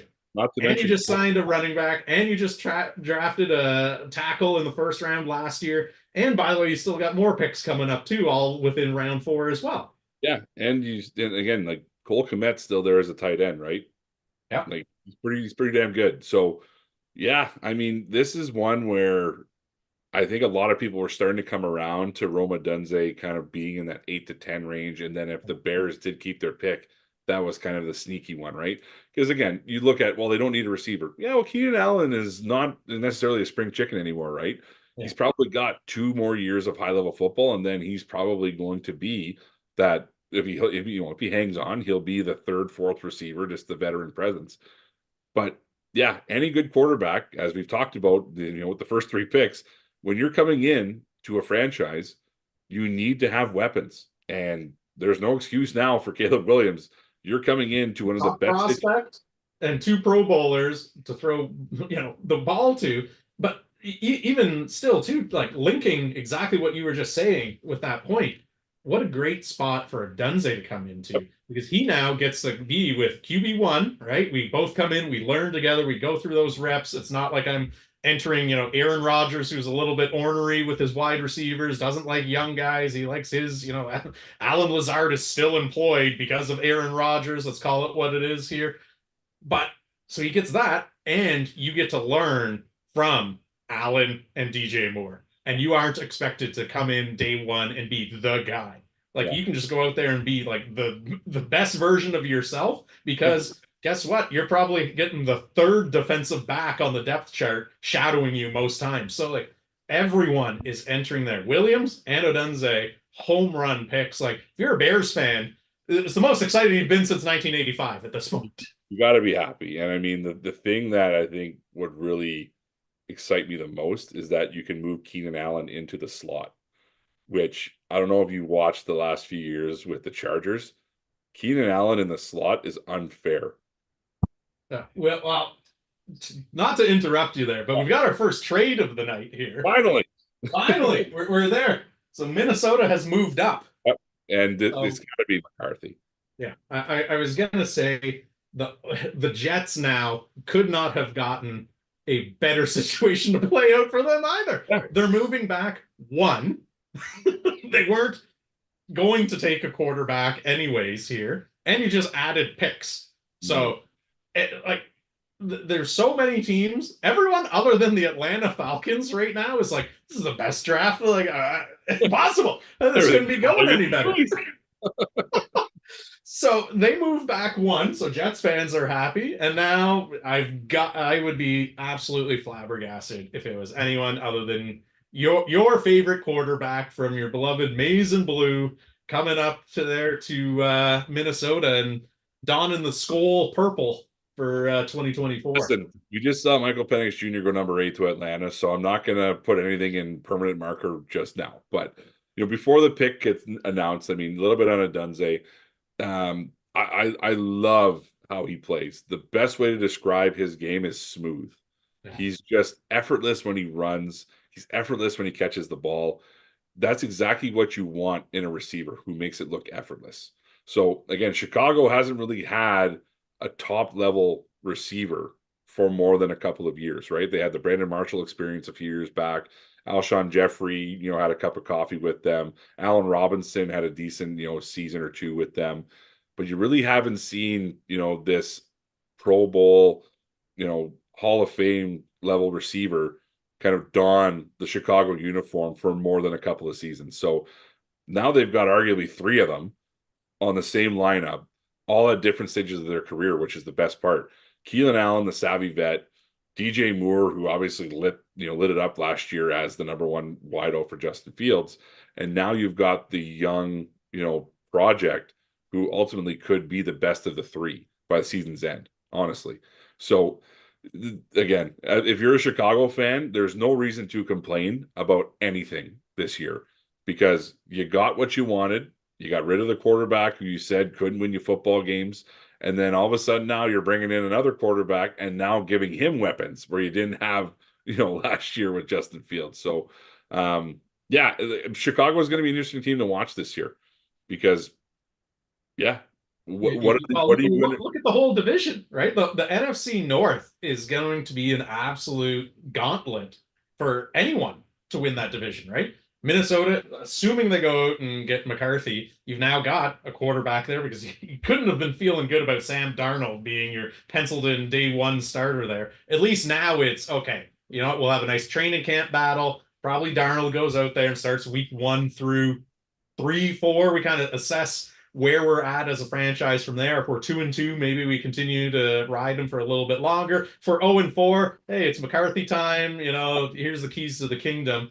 But then you've got the Green Bay Packers, who surprised everyone with how quickly they turned around from the Aaron Rodgers era last year. And then obviously the Detroit Lions, who ended up winning the division and are currently the prohibitive favorites to repeat again. So this Bears team that was kind of the doormat of that group suddenly gets a whole lot friskier. And, if you were comparing it to other sports there, it's like NBA League Pass. Well, anytime there's an NFC North battle going on here, I'm probably tuning into that because there's going to be some high level football going on.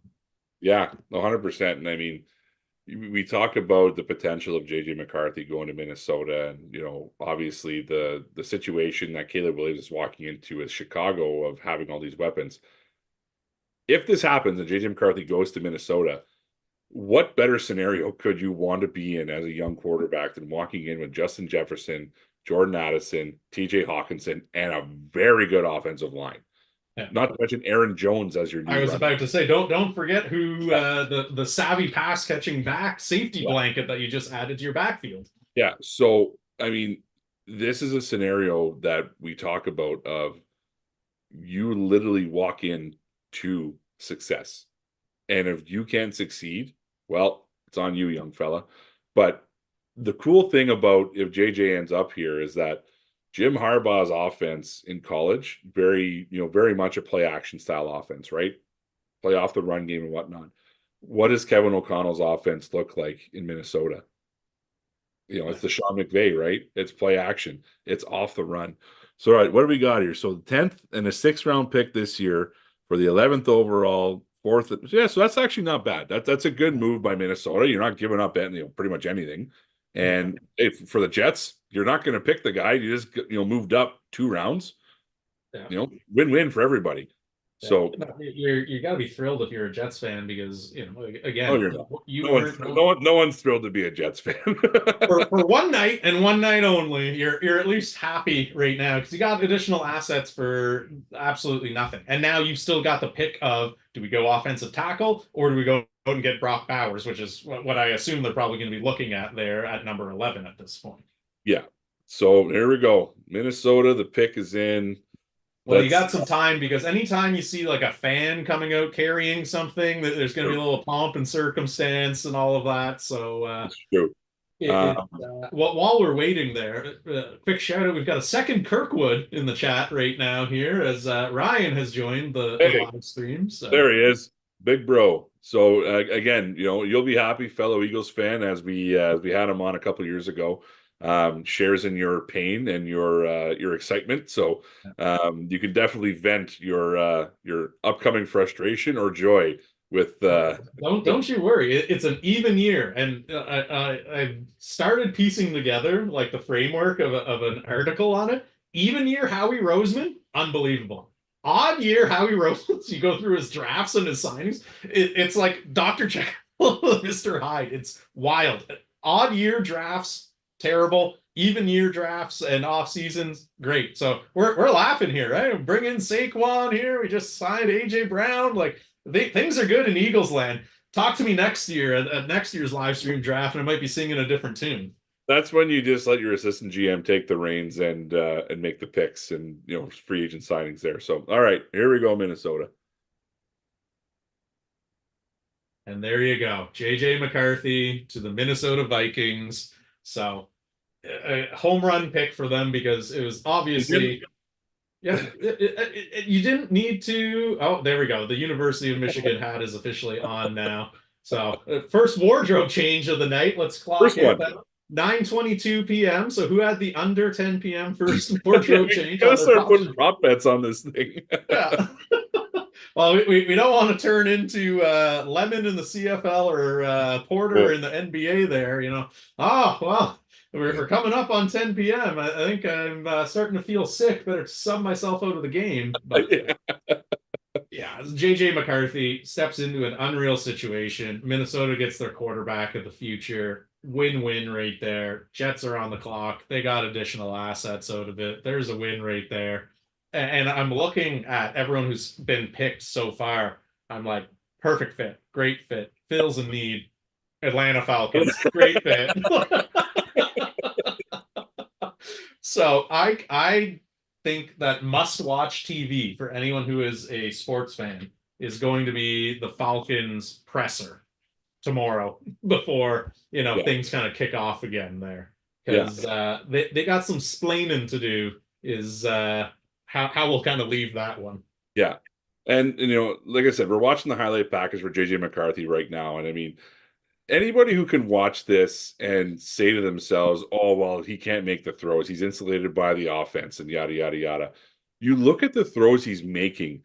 These are not easy throws. These are professional level throws. And like even this play here, Dallas Turner, who's going to be a top 15 pick, bearing down on you after you caught a throwback pass, and you hang in there, you take the shot, you throw the ball downfield, you see the scramble there. That play was actually instrumental in Michigan gaining momentum in that game.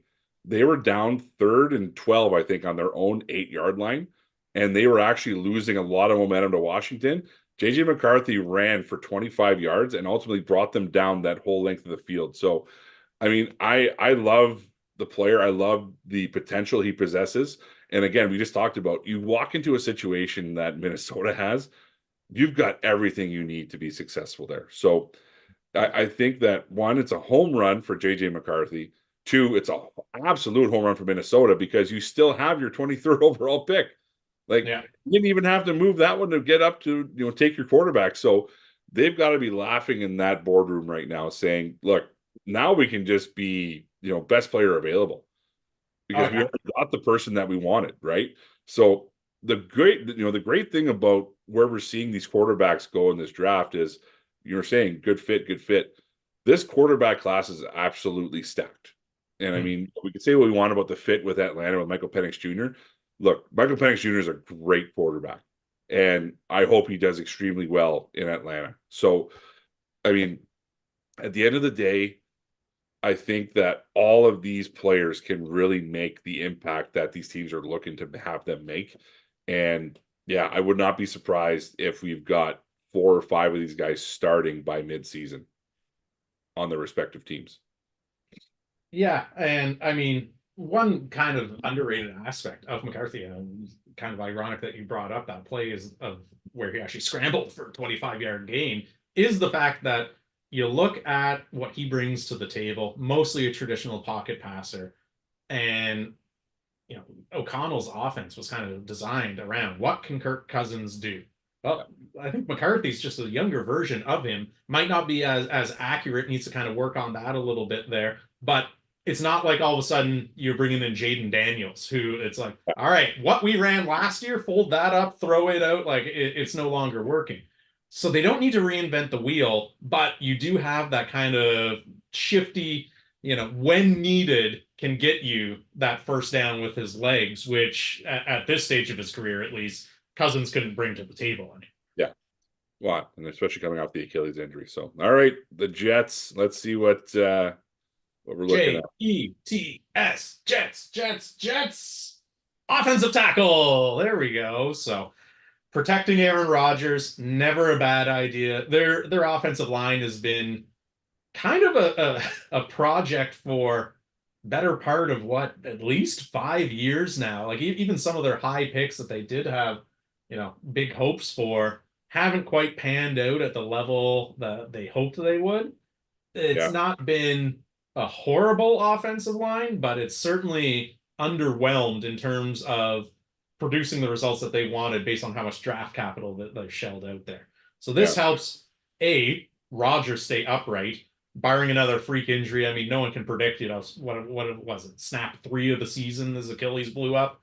Yeah. So barring another freak injury like that, you're insulating a veteran quarterback who is a little bit more injury prone than someone, 10 years his junior. You're also helping out Breece Hall there as well, too, who was getting blown up in the backfield on a regular basis. And you give that guy an extra half second or time and space, like suddenly this is something that's paying dividends at more than just we kept Rodgers happy here. Yeah. And this is one of my favorite players in the draft. Olu Fashanu is probably one of the most overanalyzed prospects coming into this year because he's been so dominant for so long. And, the easiest thing to say about a prospect is, well, he's got this, that's why we don't like him, or he does this, that's why we don't like him. The knock on him was that he has small hands. As an offensive lineman, who cares if he has small hands? Yeah, you realize this is a position that sometimes they've got it taped up into a club and don't even have a hand. They don't hold the football. So why does it matter? So the thing I love about it too is that he's coming into the Jets, and who did the Jets just sign to be their left tackle this year? Tyron Smith. So he doesn't have to come in and be you have to hold up to make sure Aaron Rodgers doesn't get hurt again, right? He can learn from one of the best players to ever do it at that position, and then come in and be the next 10 to 15-year left tackle that the Jets have. So I mean, this is someone, like, pulling on that thread a little bit. Is this someone that you can see maybe slotting in and year one is playing maybe guard, and then, as you say, slides over after Smith, who no spring chicken himself? What do you have out of him? Another year or two kind of tops at this point? Or do you think he's going to be sitting and maybe a rotational piece, or like, how do you see them kind of using him year one? So I think with Tyron Smith's injury history, this is kind of the insurance pick because he's going to be a left tackle. If you were going the road of starting somebody at guard and then kicking him out to tackle after Smith retired, you'd probably go with Troy Fautanu from Washington because he could play both. So this to me just says, look, Tyron Smith's a guy, but with his injury history the last 6 to 7 years, we can't trust that he's going to be there for all 16 or 17 games now. So bring in a guy like Fashanu, who has a very similar game to him, can learn, from, Tyron Smith. And then ultimately, if Tyron Smith, if and when he does go down, we can slide in Fashanu to be that, the left tackle of of the present and the future. So the good thing with that is like Tyron Smith could also play right tackle if they needed him to. So if he does come back, Fashanu stays at left, Smith goes over to right, and then the world's happy with that. So yeah, I mean that's a good pick by the Jets. I mean, everybody was kind of slotting them in to take a guy like Brock Bowers, who I think is being criminally underrated in this draft because of how good he is. However, when you look at fits, we're talking about this with the top 10 picks. This is a great fit for the Jets and a great fit for Fashanu for his pro career. Yeah. I want to highlight a comment in the chat there. My favorite part of the draft is watching the current girlfriend reaction. So a bit of a sneaky subplot there is the classic girlfriend sees the Bo get selected to the NFL, and fast forward 5 years, how many of those girlfriends are still around there? But it's the famous Russell Wilson draft meme there. Russell where, Wilson, CeeDee Lamb, yeah, yeah, the the phone. Oh no, that's coming back this way. yeah, no, like I said, it's always funny to see kind of the family reactions to it because you can kind of see where people stand with the prospect, right? Whether they're close with them, whether they're on the outs, whether they have a future. Like that's kind of the interesting part about that whole thing. And I think a lot of people find that entertaining is seeing, oh well, he barely even shook his dad's hand, or he barely even knuckled up with his brother there, or his girlfriend is being so excited and he's not showing any emotion to her whatsoever.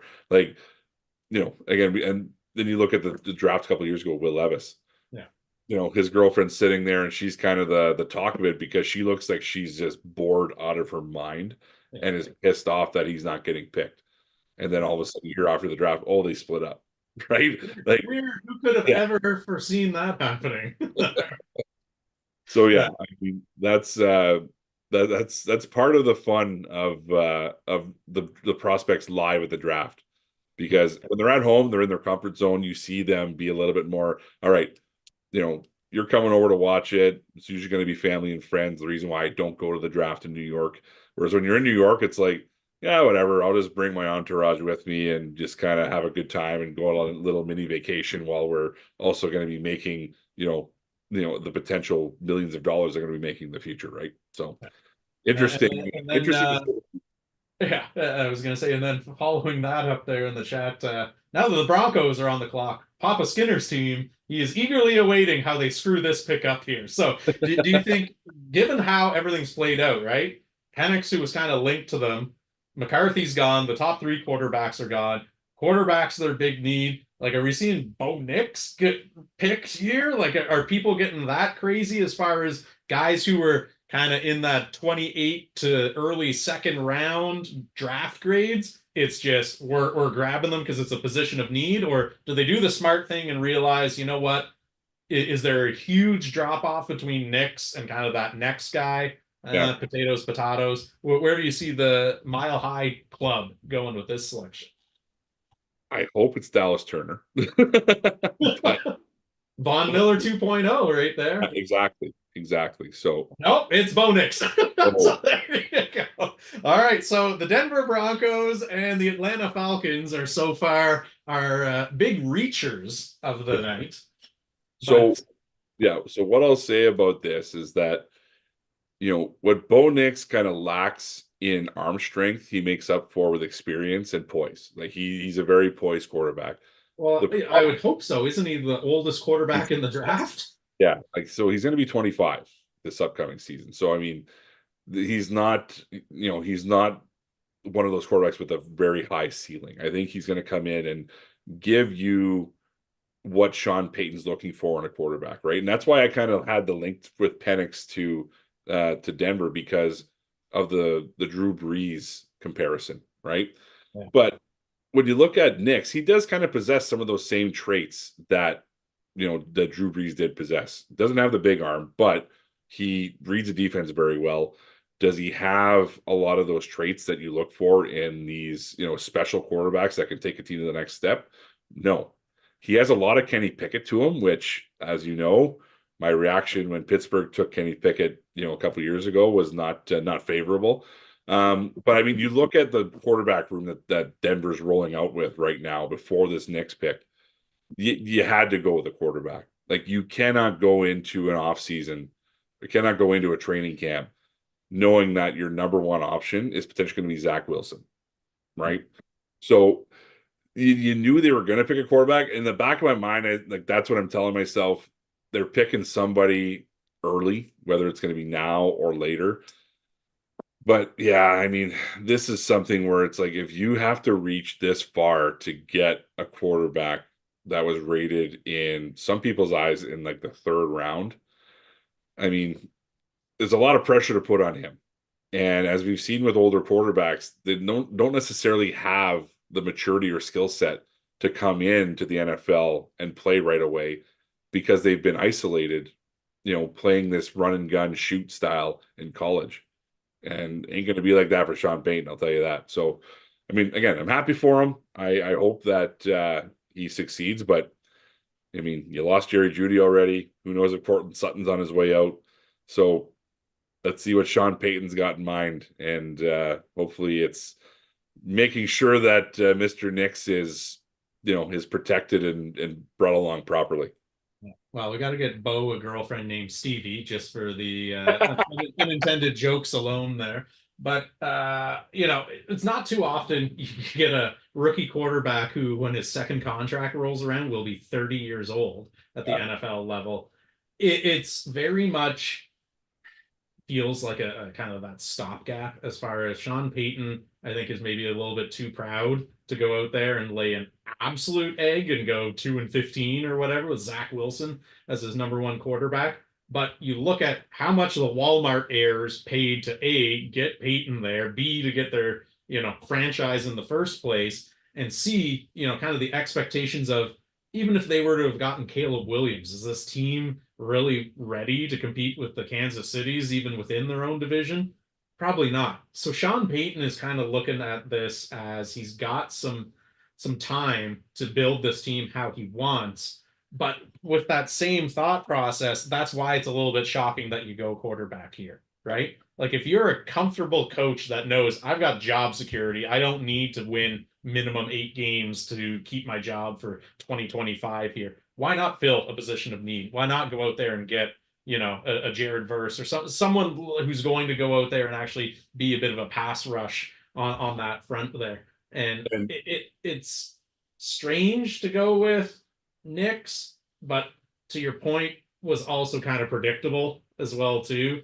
After seeing them, Atlanta reach for Penix, now it's suddenly not the glaring like, oh, everyone did great except for what the hell was Denver thinking?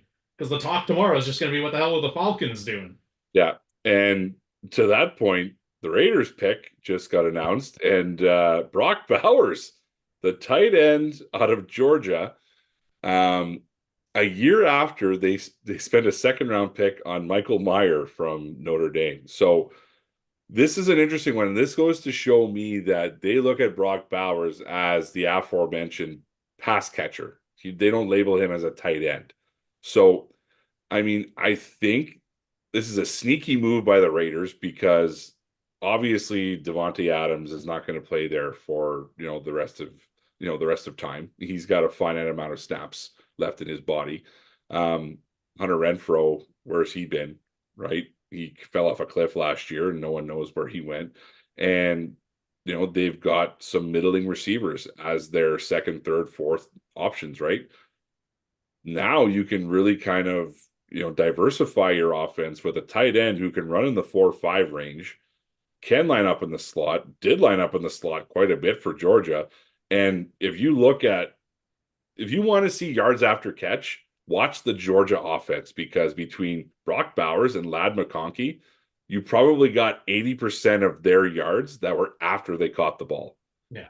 They're phenomenal with the ball in space. So you can run, your jet sweeps, you can run your shovel passes, you could run your bubble screens. This pick, to me, even though it's strange on the surface, makes a lot of sense because this guy's a weapon. Yeah. When you have weapons, you bring them in and you literally, draft your entire offense around people like that. So strange on the surface, but I like it. I like Well, it. By the to me, Raiders. it's not even that strange on the surface because he's the best offensive weapon available still in the draft right now. So you go and you bring him in, regardless of fit. Like you said, they spent some capital on the tight end position in years past. But there was a story that came out pre-draft as far as Bowers got flown out to Las Vegas when he, obviously hadn't been drafted yet to do a signing, landed, did the event, got asked, "What are you doing?" He's like, "Well, I'm hopping back on a plane to get back to so I can keep training here." There's not a whole lot of young men who get flown out to Las Vegas and don't dabble in the nightlife maybe once or twice there while you're out there and call it a business trip, right? So that shows that this is someone who's not going to be overwhelmed by the fact that, hey, there's a lot of glitz and glamour out in the desert here and a lot of distractions. Like, he's going to be all about football, which is what you need when you're playing in a city like Las Vegas. What I hate is, again, who's throwing him the football from a fantasy football standpoint? He suddenly goes from like a locked and loaded, like maybe even take him right behind Marvin Harrison Jr. to Aiden O'Connell is like throwing him the ball. What are we Gardner doing? Minshew. Gardner Minshew is in Vegas now. Can't wait for Goose to uncork the cannon there, but it really is not a great fit for him for year one. But that doesn't mean he'd pass up on a generational talent who is probably going to be the tight end that fast forward 5 years from now, we're talking as like one of the faces of that position. You can't pass up on that just because your quarterback position's kind of in flux right now. So I like the pick for the Raiders. I don't like the pick for fantasy football purposes for Bowers. This kind of shows the old Patriot style offense, right? With kind of like, you got a good number one receiver, some, medium second tier options. Some meaty, some big Meaty, meaty options. meaty options. We've reached the point of the draft where we're starting to get hungry at this point. The medium second tier options, and then you have the two tight ends that are the focal point of what you're doing. But I actually wanted to make a point with what you were saying with the Bo Nix pick, and it was interesting because I was thinking the same thing. You have to have some advanced scouting when it comes to evaluating quarterbacks, because we talked about it with the Carolina pick, right? You sold the farm for a guy who maybe wasn't even the top quarterback in his draft, right? With the Knicks pick, is it the end of the world? Like, if you had that conversation with ownership to say, look, you brought me here, I want to build this thing up the right way. We're going to pass on having a quarterback this year because we know that there's going to be some better guys next year based on where we're going to be picking, right? Not to say we're going to tank, but we're kind of reading the tea leaves here. We're not going to be as competitive as a lot of these other teams in our division are going to be, let alone the entire NFL. So if you obviously aren't sold on any of the quarterbacks in the 2025 draft or 2026 draft, then that's why you go and make this pick and you select him way further ahead of where he should have gone. So obviously you look at Peyton and the front office there, and they're looking at who could potentially be coming out of the draft as a quarterback in the next couple of years, and nothing was really tickling their fancy. So, hey, as the old saying goes, when your guy's there, take him. And, as like I said, we mentioned draft day already, Vontae Mack, no matter what. I'm sure that Denver had a little sticky note that said Bo Nix, no matter what, right? So, it's interesting. Well, you look at some of those, names in the 2025 draft class, and obviously no one's declared yet, so all of this can change in a heartbeat here. But Quinn Ewers out of Texas would be kind of one of those top ranked guys. You got Carson Beck maybe out of Georgia, but aside from Matthew Stafford, those Georgia quarterbacks have been, hit and miss at best. And then Shedeur Sanders, who you've already got Dion saying like, hey, this could be an Eli situation. Like, we're gonna tell you where we're gonna play. It's the Step Brothers reverse interview. Like, we're gonna interview you here. So. But the interesting thing about that is that I actually thought Denver would have been on that list because Dion's coaching in Colorado, right? So not like you have to go far. You can still keep tabs on, on your son. You're not that far away. And I don't. It'll be interesting to see. And as we're looking at the green room still, like we're 14 picks or 13 picks in now, about to pick number 14, and we still have yet to see a defensive player go in this draft. Like, this is wild. I've never seen this before. Well, So people were already projecting that this was going to be the year that sets the record for most offensive players taken in round one, right? Because even, a lot of the mocks had some of the high end, Dallas Turners and that of the world, and maybe like a Cooper DeJean, but there weren't a ton that were like, yeah, these are locked and loaded top 20 picks. All of a sudden, you start injecting Penix Jr. into the top 20, Bo Nix into the top 20, and we've still got some pretty talented offensive tackles on the board. And like, there's a reason why this year could be a whole lot of one side of the football getting called in round one. And with the New Orleans Saints up there, it's probably going to be another offensive lineman, I would have to assume, that's getting selected here. yeah, I think it's got to be Fautanu or Taliesin from Oregon State, because the Trevor Penning pick they whiffed on so badly 2 years ago. They got to make up for that because he is unplayable. So you got to right that wrong. Ryan Ramczyk is basically retiring because of an injury that he had. So you're down 2 tackles. You're pretty much in the same position as the Tennessee Titans right now. So let's see where New Orleans goes. Hunter. Great guy. There you go. Fuaga got selected. So again, undoing some previous wrongs there, exercising some demons.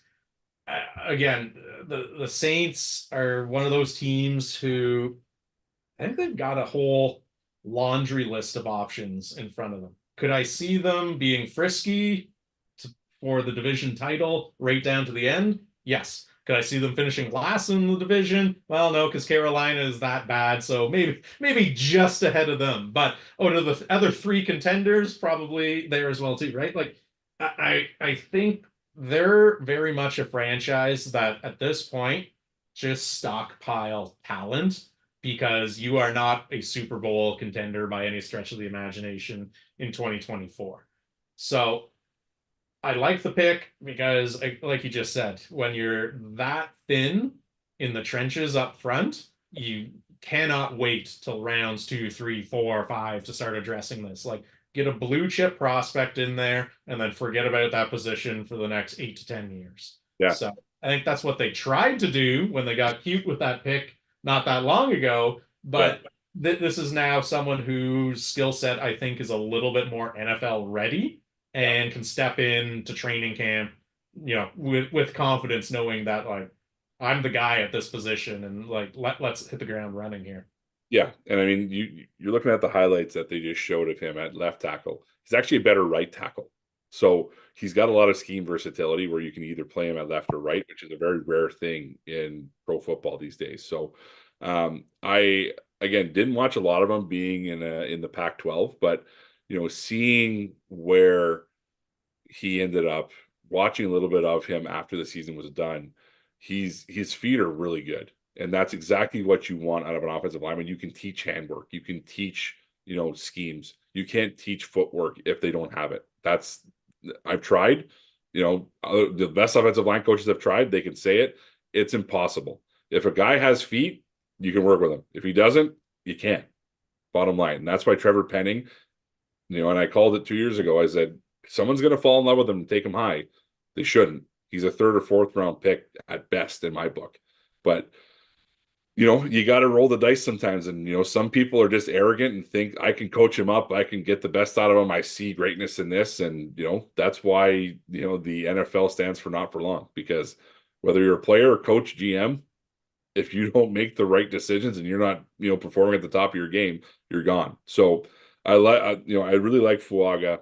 And I think that the fit that he'll have in that offense is actually a very good one. So that was actually a really good pick by New Orleans. So here we go. Indianapolis. They said the pick was in, but now they're back on the clock. So did they trade it themselves? Well, yeah, I'm not sure what happened there. They said the pick was in. Then they started showing like the Eagles super fans. So I was like, oh, did they trade up with Philadelphia? But now it's still showing Indy on the clock.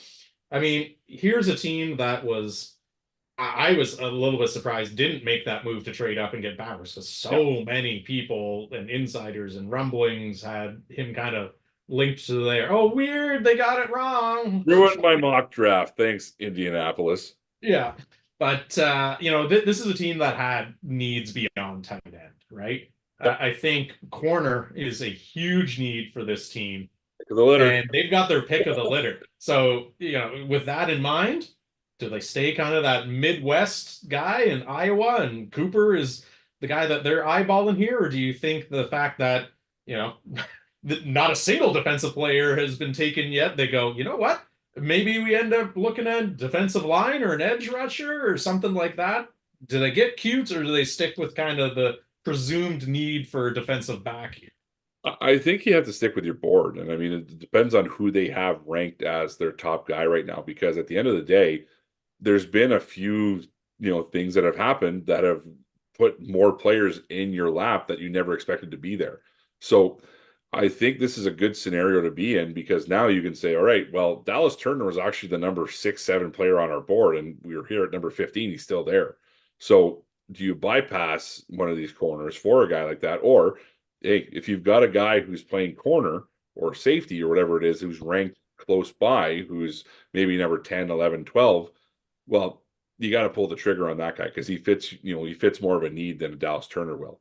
But again, I don't think you can go wrong here. I think that Indianapolis drafts fairly Atlanta begs to differ, my friend.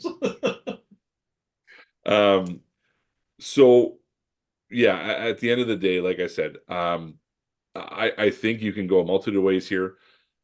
Personally, I think if they're making the pick and not trading it away, you're probably looking at either DeJean or one of the Alabama guys. Yeah. Well, the pick is now back in once again. So after disappearing momentarily, I guess they rethought their lives and now they're ready to go once more. Yeah. Like Quinyon Mitchell could be a guy that goes here, but I know that there's some hesitation with him being a small school prospect, being out of Toledo. But he also possesses, a 6'1" frame who runs a 4.340. So that can't be ignored. But again, I think at versatility, you got a guy like Cooper DeJean who's there who, could have gone off the board by now. I think he's ultimately the best fit for what you want to do on defense. The Alabama guys we know are going to be well coached. They can slide in and be, one side of a cornerback trio. And then, Mitchell, who's kind of the high upside guy who possesses all the physical traits that you want. So multitude of different ways they can go in, or they could throw, another curveball into the draft and take Dallas Turner as that. We don't need him, but we'll take him.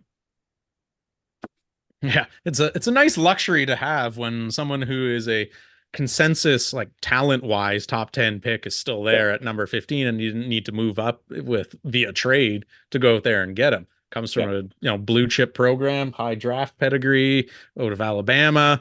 He could fit a lot of needs, and also someone who, when was the last time they had, kind of a real true edge rusher? Like, you're going back to the Peyton Manning days there when they were making the Super Bowls with, like, the Robert Mathises of the world and all of that. So it'll be interesting to see who they end up making. Let's turn it over to Raj and see what he thinks. We're on a first name basis now, Raj? Yeah, absolutely. Well, did you see the? Oh, okay. Well, they did go edge rusher here, but someone with the most extensive medical history out of anyone in the draft, who, again, probably would have been top 10 locked and loaded if not for the fact that he medically retired. Wasn't sure if he was ever going to play football again, but yeah, Mr. Latu out of UCLA is heading to the Colts. Yeah, and you say top 10. This guy's talent is top 3. Like, there's not a pass rusher who has dominated his film like this past season with Laiatu Latu. And I mean, you feel so good for a guy like this because he had to retire because of a neck injury. Yeah. Got a second opinion, did some rehab on it, and now he's coming back and he's a first round pick. He's a number 15 overall. And when I watch this guy on film, no one can block him. Like, no one can block him. Yeah. Caleb Williams he's lucky that he's not going to the NFC North, because Caleb Williams would have had nightmares if this guy was in his division again. Yeah. He made Caleb Williams look like a freshman high school quarterback when he played against USC this year. And Yeah. when you look at his handwork, his jump off the ball, his first step, and his pass rush arsenal, you're not going to find anything better than Laiatu Latu. The only thing holding him back was that neck issue. But like, look at the highlights here. Like, his handwork is phenomenal. His get off is phenomenal. His size, phenomenal. And like, he plays both sides, left and right. So I mean, this is exactly why you take a chance on a potential injury case. And we've got our first special guest of the night here. We got DinesPressBox.com staff writer. We've got Devin joining us for the next couple of picks here. Who Devin, you were one of the ones who, we'll get to it in a second, but blew up my phone with the Atlanta selection. But what are your thoughts on our friend Mr. Latu going to the Colts? Because I know you're an Eagles fan, but at one point you were also dual allegiance with Indianapolis there as well. Yeah, you're right. It's actually nice to see the Colts do something right for once. I love Latu. I think Latu is going to be an absolute monster. The medical reasons aside, that's the only reason he dropped. I think he's going to be an absolute beast for them. He's a great pick. Yeah. Well, that's what we were saying there too, is, Kyle was mentioning how he was up in Caleb Williams' kitchen quite often in those Pac-12 games out on the West Coast. And, now that he is going to be joining the Colts, kind of a throwback to the days where they had kind of the defensive line that could actually get into the backfield, because a lot of what they've done defensively in recent years has been go out there and sign kind of a veteran corner, right? Go out there and rely on your linebackers quite a bit to get after the quarterback. So having someone who can actually feel comfortable moving along that defensive line, but can also put his hand in the dirt. Like, there haven't been a ton that jump out to me over the last 5 seasons in Colts land that have been able to regularly disrupt the backfield. Yeah, that's what they've been doing for years. Is just keep re-signing the same guys. Like, make their, let's overpay for a nickel corner. Let's overpay for what's the name, DeForest Buckner, and it's they just need studs at every point of that team. So I think the draft just kind of fell for them. I think they really wanted to take a wide receiver there, but I think the defensive choice was well done. Yeah, well, they had the pick of the litter, because first defensive player off the board at this point here. Like, how much of a factor there, Kyle, do you think Brock Bowers kind of being off the board skewed them towards the selection of a defensive lineman here? Like, would they have gone offense had Bowers or maybe one of the wide receivers fell there, or do you think they were always going this side of the football? No, I think it was Bowers number one. And then this was kind of the fallback option, because obviously with all the defensive players falling, they had their choice, like we were mentioning before the pick was made. So again, it's kind of a surprise they went with the defensive lineman because of the need at corner. But at the end of the day, like I said, with a talent like Latu, you take the risk, right? And now you've got 2 high energy guys with Latu and Kwity Paye on your edges. And now you can kind of replicate what you were mentioning before with that Dwight Freeney, Robert Mathis type of pass rush, right? Yeah. And ultimately, again, you're playing in a division where the Texans are making that big jump up with CJ Stroud in that offense. The Jaguars are still, a relevant team with Trevor Lawrence, not Justin Lawrence. And yeah, so I mean, Tennessee is, again, we've mentioned them on the rise as well. So this is something where the Colts look at where they can make the most impact with this pick. And I think it makes a lot of sense that we're going to pass rusher like Latu to get after these young quarterbacks and get that defense in a position where they can start making more plays down the stretch. Yeah. Well, up next, we got the Seattle Seahawks on the clock, and it's thrown to commercial here. So they are either fielding trade offers at this point or considering their options. But I've got to assume, based on the fact that you want to talk about needing to generate a pass rush here, like, is this Dallas Turner, let's run to the podium here, or do you see them going in any other direction? I think they should also be looking at Byron Murphy, the defensive tackle. I think Texas. he would be a great pick for them right now.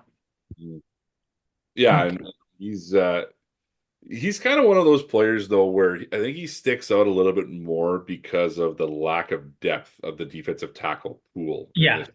But I agree. I think that he's definitely a locked and loaded first round pick, and he'll be an impact player wherever he goes. But yeah, I mean, to Kyle's point, pass rusher was definitely in the cards for the Seahawks coming into this draft. So I mean, Dallas Turner makes all the sense in the world here, and whether that's because of the offensive run that we saw in the first half of the draft, or whether people have some knocks on him because of his size. Like, he's not the biggest guy in the world. People want to look at him and say, well, he's not, barely 240 pounds. That's really going to affect him. He can't hold on more weight than that, yada, yada, yada. Again, it's the paralysis by analysis thing. Dallas Turner's been on the radar for 3 years. Whenever you have these prospects who are literally, taking over as a freshman, they get overanalyzed by a lot of these teams. And ultimately, some of them end up falling right into these good teams' laps, like we saw a couple of years ago when Baltimore netted Kyle Hamilton and Tyler Linderbaum in the same draft. So, that's just the nature of it. The good teams always find the players that will make the biggest impact for them, and the teams that are perennially at the bottom will keep making these types of picks where they're reaching 2 rounds ahead of where they should pick somebody, and they and they're surprised where they end up Like, it's a gift and a curse, scouting is. Yeah. Well, and again, too, you look at some of their other needs, do they need another lineman on the offensive side of the ball? Sure, probably on the interior there.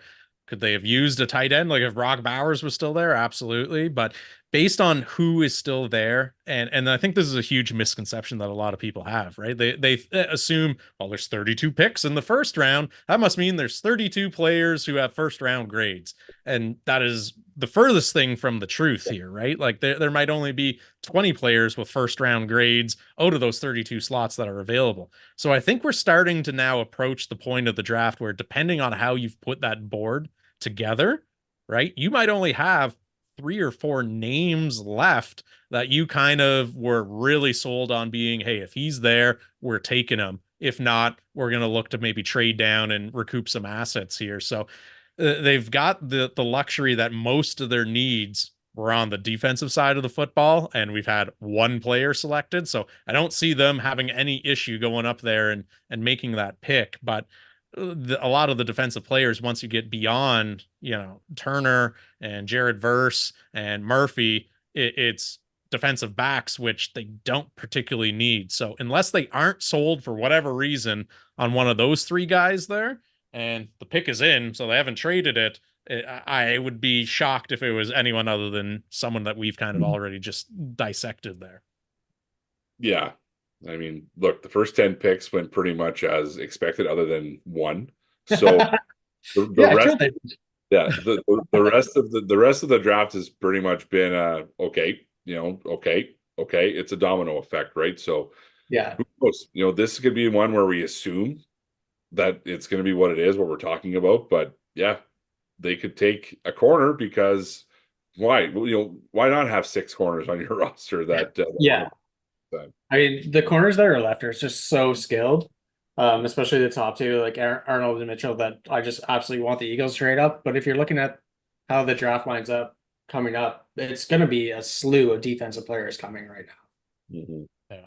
Well, apparently, based on this canned footage, they're flying in the pick from South Korea on a drone. The NFL is. So we'll see. I guess there's a missile strike to deliver the piece of paper for Goodell to read. I'm not sure what's happening, but let's see who the vaunted sea chickens out on the West Coast end up selecting.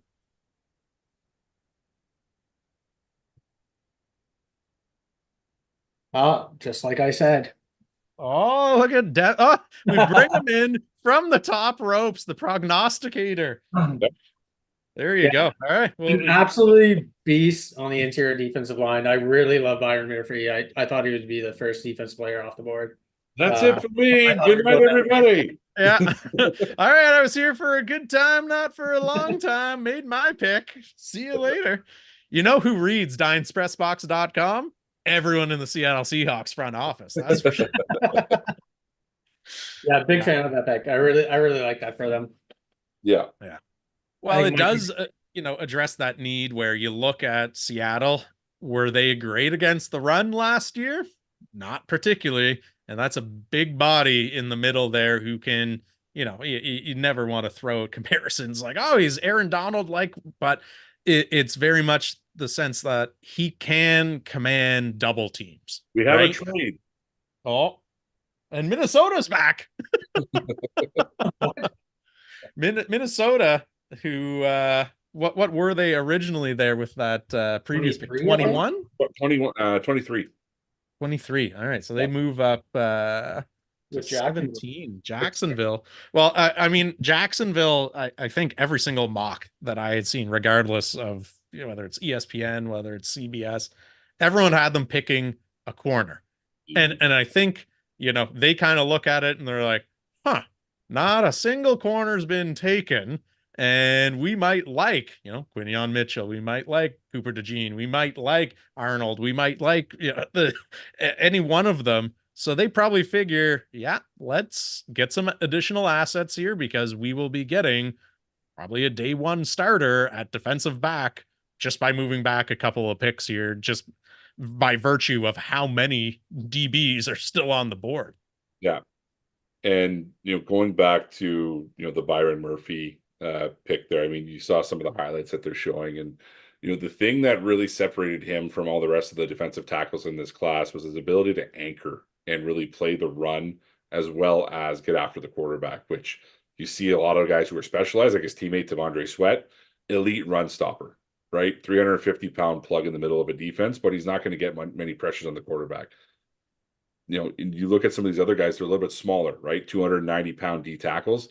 They're not going to be able to anchor against the run as well as a guy like Byron Murphy. So the fact that he has that versatility, it really does bode well for his success, especially going to a team like Seattle with a defensive head coach like a Mike McDaniel, right? Like Mike McDonald, sorry. That's just such a good pick. All right, well, here we go. Minnesota's pick is now in. They wasted no time in sprinting to the podium. I'm taking Dallas Turner. This could not be working out any better for the Minnesota Vikings front office. Wow. Well, you know what? There are definitely going to be some day one winners who get A's and A pluses for the draft. And it's not over yet, but there are going to be some definite day one losers who are going to be getting low marks. And I think we know which of the two camps the Minnesota Vikings fall into there because they are certainly feeling good about themselves with the haul that they have brought in so far on night number one here by adding I would have to say 1A, 1B between him and Latu as far as who you like coming off the edge and getting after that quarterback. And we made mention of, the Vikings being a potential team to trade up, even further to get their quarterback. This is the Houston Texans of last year, right? You take your quarterback with your first pick. Now you double back and you take an elite Alabama defensive player with your second. By the way, but knowing where they all went was the favorite to win defensive rookie of the year here. So it's not just that we're high on them. All the sports books out there are as well too. Yeah. So, I mean, but again, this is something where, imitation is the finest form of flattery. You saw the Houston Texans just flip their team flip the script on their team last year. You don't go from being a bottom feeder to, winning a playoff game that easily. Minnesota had a chance to really make an impact by trading back into the first round and having 2 first-round picks, and incidentally traded that pick with Houston. So Houston not only helping themselves turn their franchise around, but also helping out a fellow friend in Minnesota do the exact same thing. So yeah, I mean, highlight packages speak for themselves. Dallas Turner is one of the best athletes in the draft, let alone defensive ends. Yeah. Apparently Houston and Minnesota are sister cities, so they're just helping one another out here, Apparently. that is just such a great pick. Like he's going to pair with Grenard so well, who they also grabbed from Houston. That's just going to be a like destructive edge defense. Well, Dallas Turner, great fit. Questionable sunglasses going on right now. Not sure how I feel about the rec specs Kareem Abdul-Jabbar throwbacks there, but yeah, good for him. Nice selection. Hope he enjoys Minneapolis. Looks like the entire Turner family has a litany of different frames and lenses going tonight, so it's good. Good. Yeah. There you go. Some people coordinate outfits, others accessorize their eyewear. That's how you know the prospect's going to be good, is when him and the family show up, dapped up like that. Yeah. Well, we've got the Cincinnati Bengals on the clock. What if you had to power rank it? What are the odds that it's not an offensive lineman at this point? I mean, given the last 7 picks, I'd say pretty high that it's not going to be. But yeah, I mean, you're sitting there with a few very good, versatile offensive linemen, which is exactly what you want in it with a team like Cincinnati. You've got a Fautanu who can play tackle and guard. You've got a Jackson Powers Johnson who can play center and guard. You've got some of these other guys who are potentially going to sneak into the first round with either a Frazier out of West Virginia, or one of the remaining tackles like a Blake Fisher, who's again, he was a 3rd round pick, but now he's moving up draft boards to be a potential another tackle who's going to go. Marius Mims, like you've got your pick of the litter if you're going to be an offensive line target here. But yeah, I mean, if I had to power rank it, I'd say Fautanu would be my ace in the hole, my Scotty Scheffler going into Sunday of the Masters. There you go. Dev, you're 1 for 1 on your prognostication so far. Who do you have the Houday Jungle Boys there selecting? As much as I want to like throw something bold, if Fontana doesn't go here, like I do want to say they're going to take Brian Thompson, or yeah, it's got to be Fontana. Yeah. Now I think we discussed. Yeah, I want to say they're going to take Brian Thomas just as like a T Higgins replacement, but. Yeah. Well, I was going to say we talked about it earlier, right, Kyle? Is the fact that you've seen Joe Burrow in his limited sample size in the NFL be literally carted off multiple times now with season-ending injuries. So yeah. So it's and last season when it was the hand injury where it was great, he got off the plane with a cast and then 3 throws into it. He can't grip a football anymore. And then he's done for the year. You saw how they went from, all right, we might win the AFC North to we're just done now. We're an afterthought.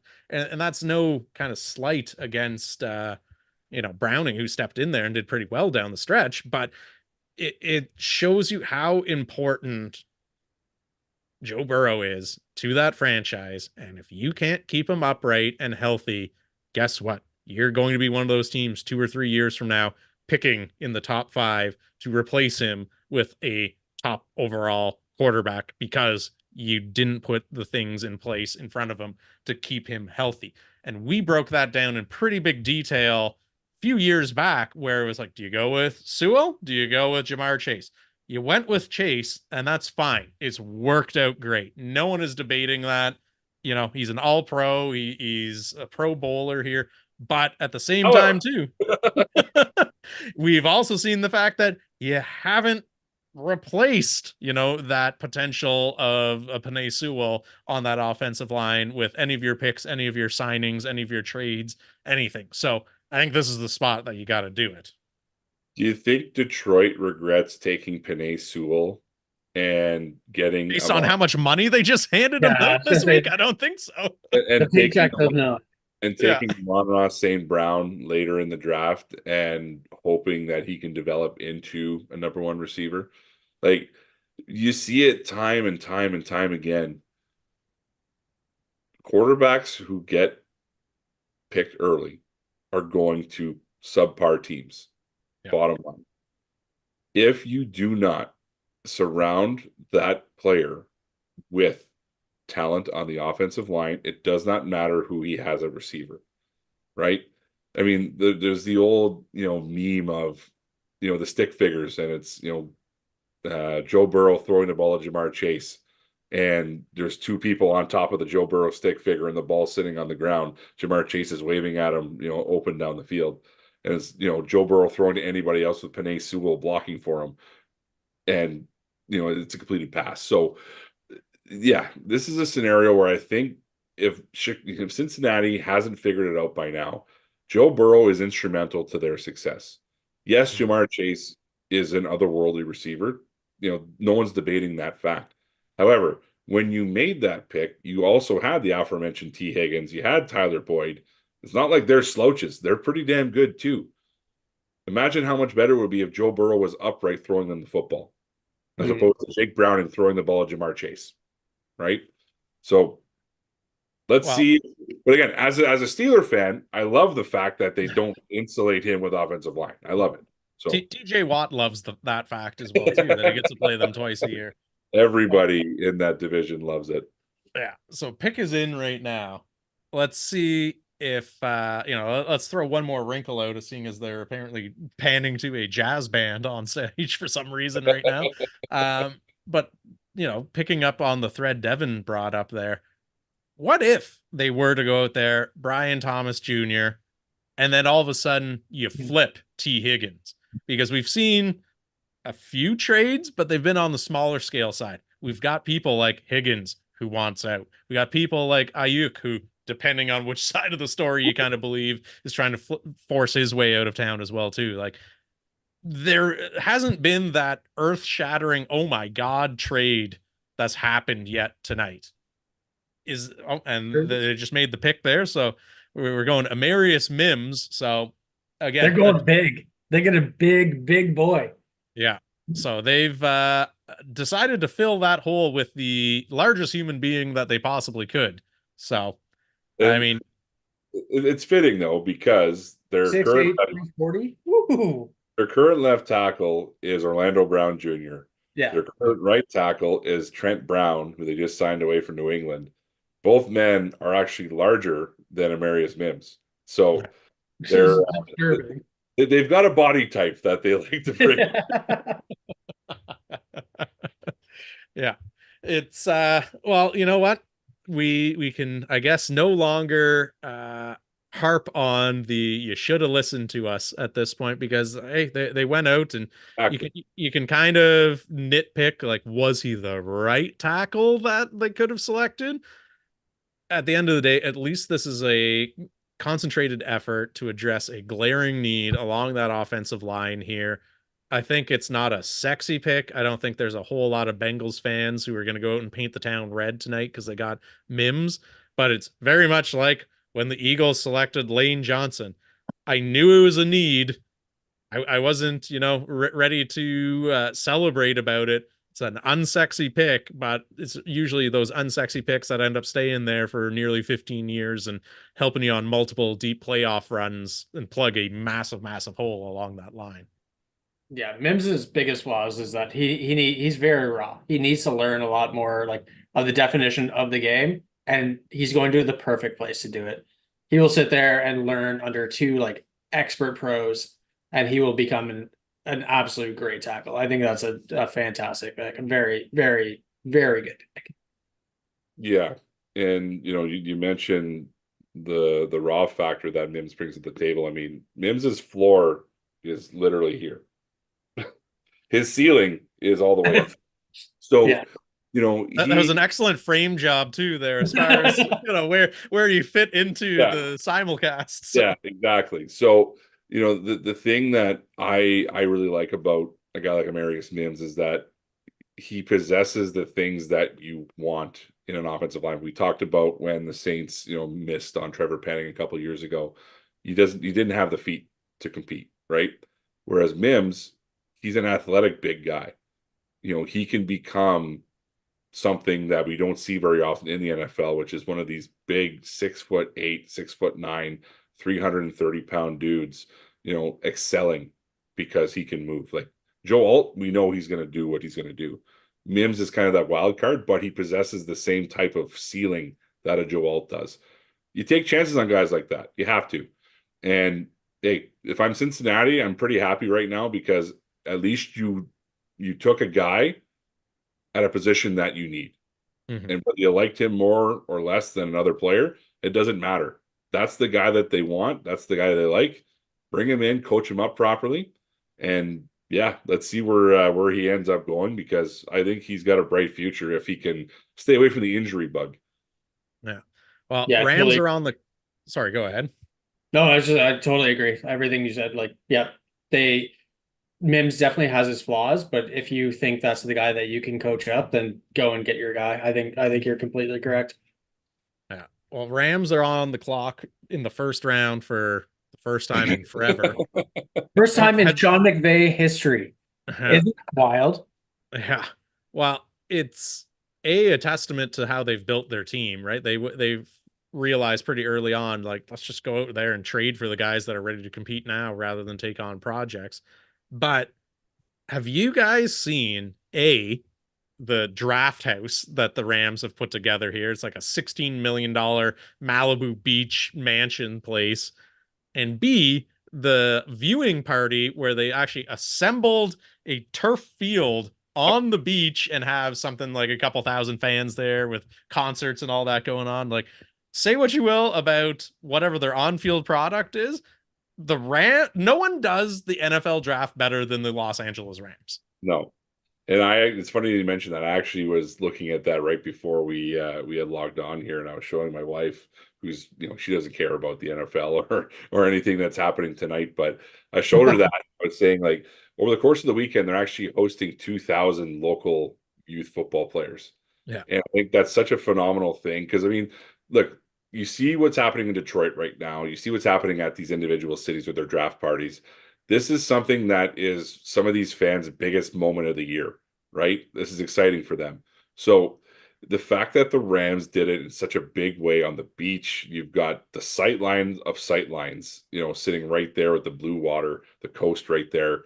I mean, it's something that these people are going to remember forever. And trust me, whoever gets picked, they're going to be known as the pick who was made when we were sitting on the beach drinking a pina colada, watching our kid play football on a field, right? Yeah.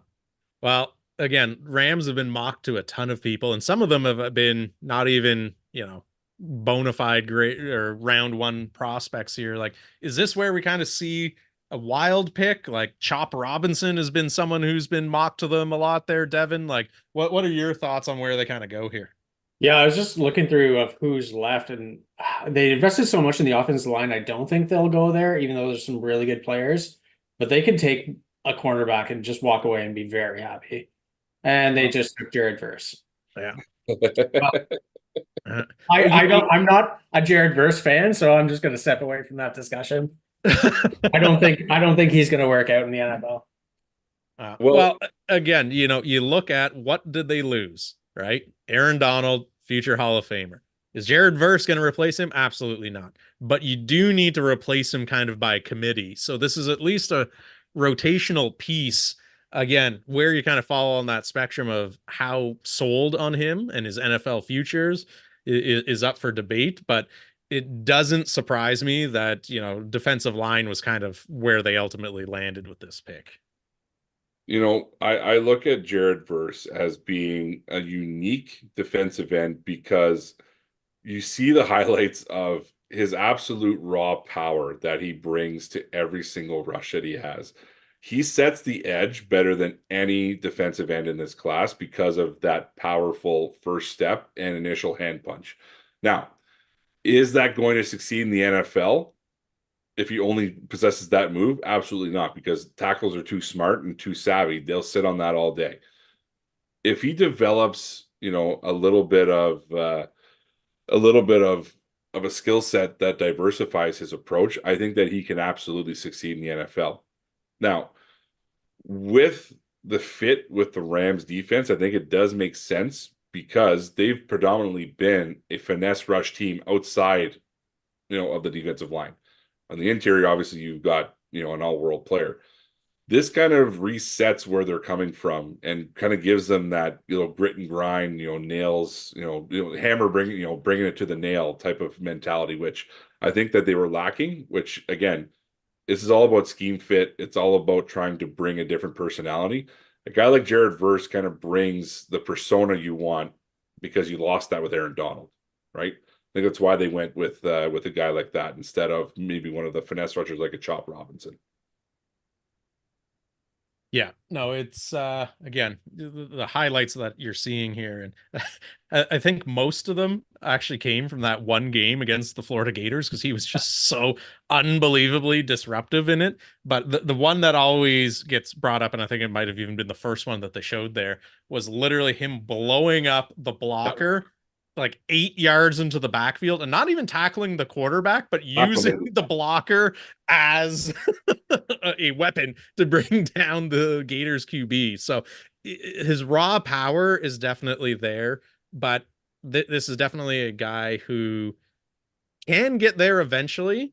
And I think landing in a spot like Los Angeles is actually good because they do have the infrastructure in place to kind of coach him up, but he's very raw. And to your point there, Devin, too, right? Like he's not someone who is going to come in and instantly, with what he brings skill set wise to the table, be set at the NFL level. He's going to need to add some moves to his toolkit, so to say, if he's going to be someone who is going to be out there for multiple snaps at the ball, not just clear passing downs.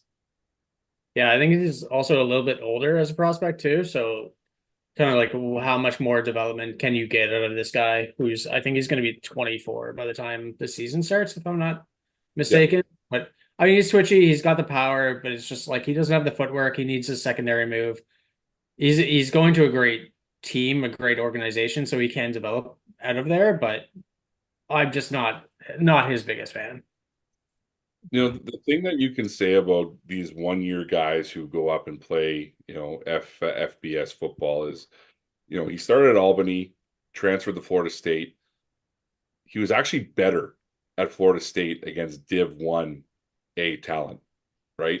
So a lot of times you look at these Div 2 prospects, Div 1 AA prospects that come up and play at these big schools in Div 1A, and they struggle because the speed, the power, the schemes, they're all different, right? This kind of leads me to believe that one, he took on that challenge and he actually, played up, to the competition and better. So when you have a guy like that who obviously can rise to the occasion, now he's going into the NFL. You can look at him as being that same type of person who can say, you know what, I'm going to up my game and take my talent to the next level because I know I'm stepping up in competition now.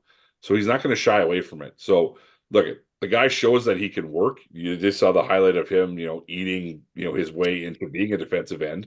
So he's obviously putting in a lot of work to make sure that his body can handle that, rigorous schedule while also competing at a high level. So, I mean, I know you're not alone, Devin. There's a lot of people who weren't high on him because of his age and because of him only being a 1-year player. But again, you got to look at some things like, hey, he made the transition very well. He made it very easily, and again, Florida State was undefeated, so we can, hit on their scenario at the end of this draft if we want, but they had a no need to rile up the Seminoles fans here about their omission last year. They had a fantastic season regardless of what happened, and he was a big part of that. So I'd be confident bringing a guy like that in and knowing that he's going to come in and bring his lunch pail and go to work. And, Kyle knows, my thoughts on players like that. I'll take, 53 of those guys over, hey, this guy can take the ball to the house, once every, 10 times he touches the ball. Take the guys who want to put in the work, who want to put in the effort, and you'll see some magical things happen. So, yeah, I hope the best for him. And again, who knows if he's going to develop that secondary pass rush move or not.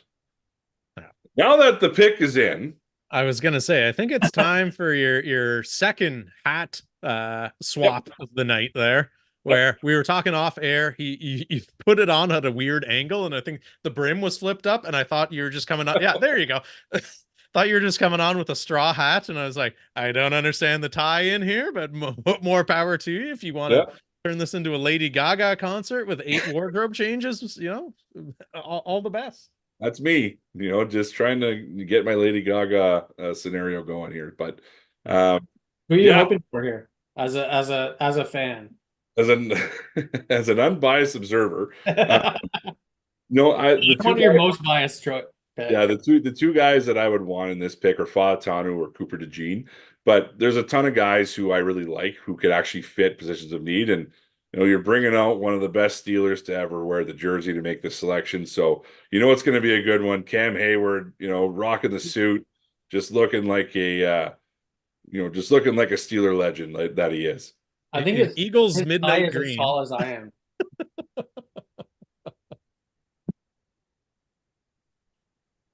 It's always funny because I find myself in the same scenario, like when a big guy has to wear a suit and tie and everything like that, you just feel so uncomfortable. He looks so uncomfortable being in that. Yeah, this is literally Tommy Boy, big guy in a little suit, big guy in a little suit. Yeah. But go ahead. Does Hayward coming out tip you off to any positional selection here, or is there a tie in there, or you think they're just going best available? It's the Walter Payton Man of the Year, so they want to highlight him with this pick. So it's fitting, great dude, and a fantastic player. And let's see where we go here.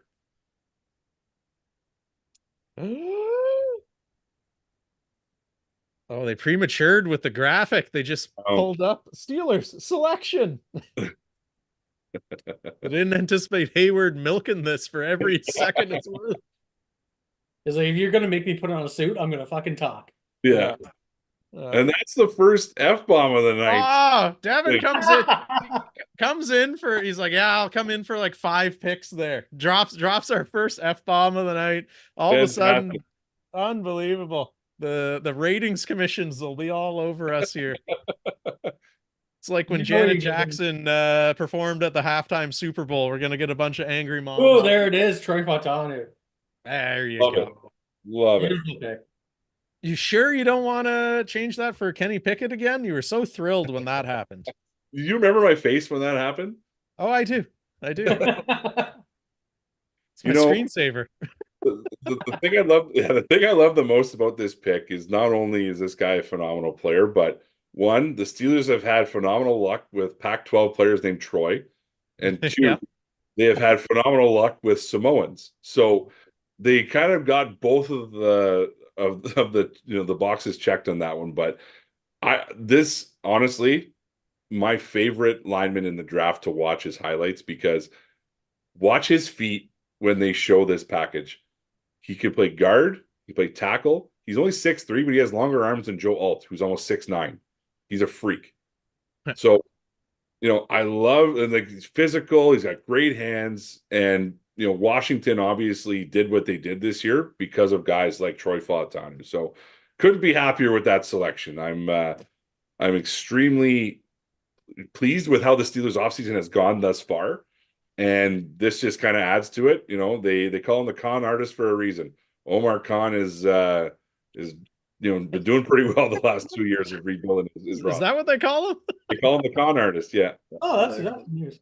Yeah, I don't want to speak over Big Kyle here, but like, he obviously knows way more than me. But I'm actually shocked at how low Fontana went. Like his flexibility along the offensive line is just such an asset. Like he could have been plugged in to any roster and fit any position, and then just worked his way to the outside as he developed. Like it was just such a stud of a player. Like that's an excellent pick at 20.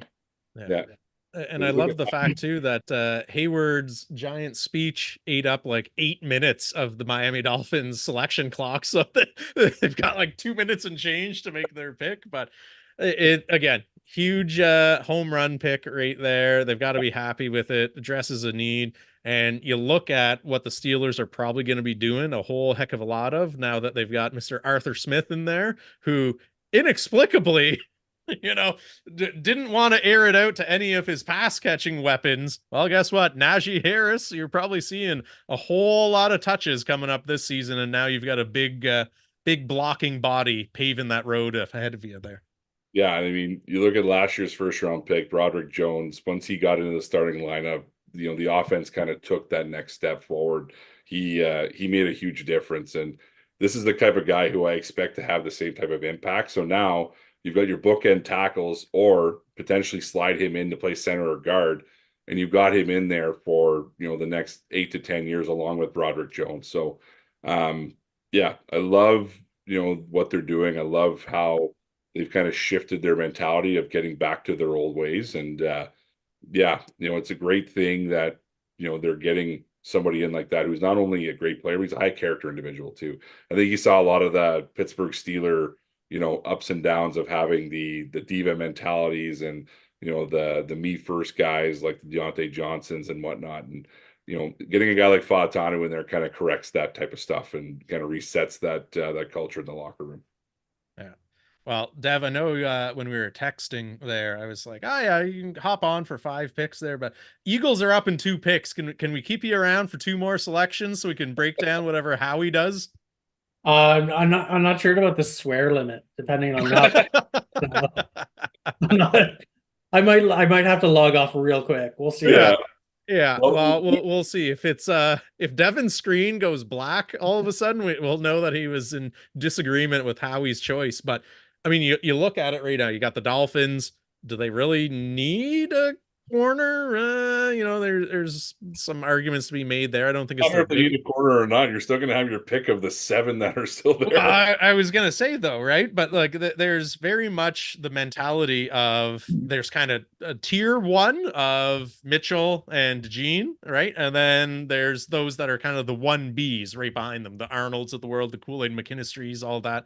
So again, I don't think Howie could have thought of a scenario where he's got so many options at his I love how you're on disposal. a first name basis with everybody, the commissioner. First of all, like when you run in the circles that Dine Sports does, Raj is on my speed dial. Howie and I have a standing dinner date once a week. So, but I mean, in even years.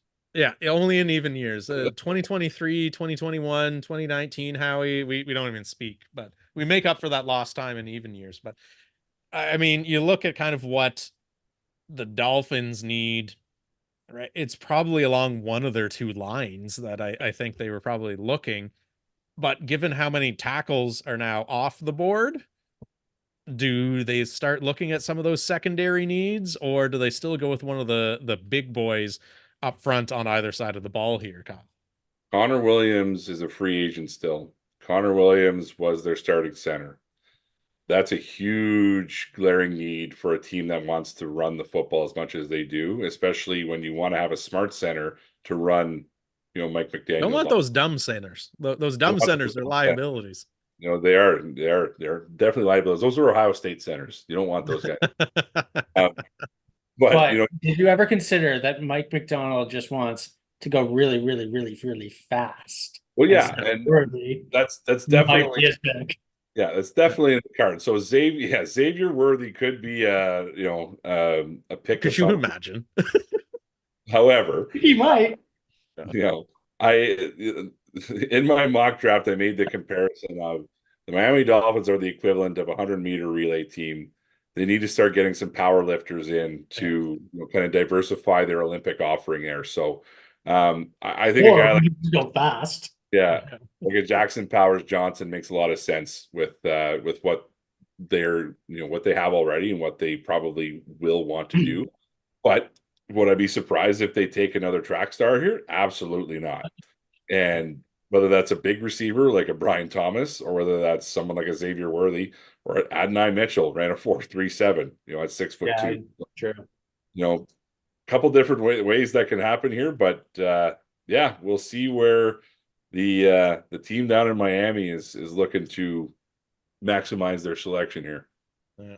What does Raj or Mr. Goodell to you two have to say here with the pick? Old Raj. Yeah. They went defense. Wow. Chop Robinson. So there you go. I guess they lost Christian Wilkins, right? So they have to do something on that side of the ball. So, but they signed Ottawa's own Neville Gallimore to fill the spot of Christian Wilkins. So shout out to Neville. Got a new team. got a new teammate from Penn State. Yeah, much like your view on Mr. Verse, I'm kind of the same on Chop Robinson. Yeah. Not high on him. He's got, everything that you look for in a star pass rusher, but he just doesn't put it all together. Yeah. Right. He had 2 sacks last year against the Div 1 AA team. That's it. So you look at his running mate, Adisa Isaac, he was actually the stat guy. He got after quarterbacks. He had 10 plus sacks last year. Chop is a great athlete, but great athletes don't always, turn out to be good football players. So, anyways, again, he's a young guy. He possesses a lot of, things you like. But yeah, to me, he was more of a second or, like a mid-second to late second round type of talent in my eyes. Yeah, no, I completely agree with that. I knew he would go in the first just because of that like raw athleticism and like what his athletic traits could do, but I just don't see it really working out. He could become Brian Burns, or he could just be irrelevant within a year and a half. There's a guy who used to play for Penn State who got drafted in the top 10 years ago by Buffalo, and Aaron Maben. And this guy kind of gives me a lot of Aaron Maben vibes, where Aaron Maben showed a lot of promise in his rookie season, but after that just fell off an absolute cliff because he couldn't keep on the weight that he had to put on. He was only 237-ish pounds. And, the same thing with Chop Robinson. Yes, he's gained some weight. Yes, he's kind of, put on, some good muscle mass. But, I mean, a lot of these highlights, you're seeing him get in the backfield, but he doesn't finish, right? The good to great defensive ends, they know how to finish those and get the quarterback on the ground. If I'm taking a guy in the first round who doesn't have a lot of production at college, that worries me, because you look at the last guy that Baltimore took out of Penn State who didn't have any production in college with was it Osei Uwe, and where's he been, right? So again, wish the best for him, but yeah, I wouldn't have taken him this high. No, I agree. I think that was not Miami's best pick. I would have enjoyed it more if they like just did something silly and took Worthy or Brian Thomas. But now here we are. You'll notice I've gotten oddly quiet over the last couple minutes here. Yes, Eagles. That's only because you're on the phone with Howie, right? Well, that's why they're taking so long to make the pick, because Kyle's actually, he's got his shining going, where he's vetting the pick for them. So he's vetting the pick, so if it turns out wrong, we can blame Kyle. Yeah, absolutely. Sorry. Honestly, if this is not a defensive back, I would be shocked. Give us Quinyon Mitchell. That's all I want. And then I'm gonna I'll take Cooper, I'll take Mitchell, I'll take pretty much any of the DBs at this point, because that secondary is just so unbelievably leaky, and we can't keep just running back the same kind of retreads that we have in years past. And we've taken some kind of later round flyers on guys, and they're good stop gaps. They haven't been the answer though. So going out there and forming a true like shutdown duo is going to be huge for this team, because when you can go up against some of the lower bottom feeders of the NFL and get away with, all right, we'll beat them in a track meet. But once you start getting into, we are trying to win a championship here, if you can't stop the pass, right, you're going to be in for a world of trouble. And it has been like burnt toast, just wide receivers running past our DBs pretty much since we won the Super Bowl. It just has not been that same level. So the pick is in, so they're picking someone. It hasn't been traded. Who's the top player from Georgia? Yeah. Well, that's just it, right? It's I would almost be shocked if it wasn't an SEC team. I'm thinking it's an Alabama guy just because of that, but I mean, DeJean does fit 2 needs for you. Yeah. So could go down that road too. Well, the pick has been in for like 2 minutes now. And we're still up at the draft booth right now. So I don't know who the announcer of this pick is, but they're taking their sweet time making their way to the stage here. It's I'm yeah, afraid to I mean, open my mouth because I know I'm just gonna swear again. yeah. Yeah. So we'll see. First year, no Jason Kelsey. We've had some turnover as far as retirements. We've also added in quite a few new faces, some of them high profile, like the Saquons of the world. I'm just hoping that whoever they bring in is a big high character guy who is at a position of need rather than, oh, this is a glamour pick who ends up being like our wide receiver 3 on the year here. You're getting Nakobe Dean back. Keely Ringo has a year under his belt. Everything's looking up for the Eagles defense in regards to a youth movement. So just continue naming Georgia Bulldogs. Like they're all on the roster at this point here. So Let's go. I'll let the crowd take it home. Yeah, there's quite literally no one even on stage yet for the pick. It's been 5 minutes. What is going on here? We're officially going overtime simply based on this Eagles selection. Yeah, Jacksonville doesn't have time to pick anymore. There we go. Here he comes. He's walking slower to the podium than he has for every other team too. Okay. Oh no, and he's going backstage. He forgot the card.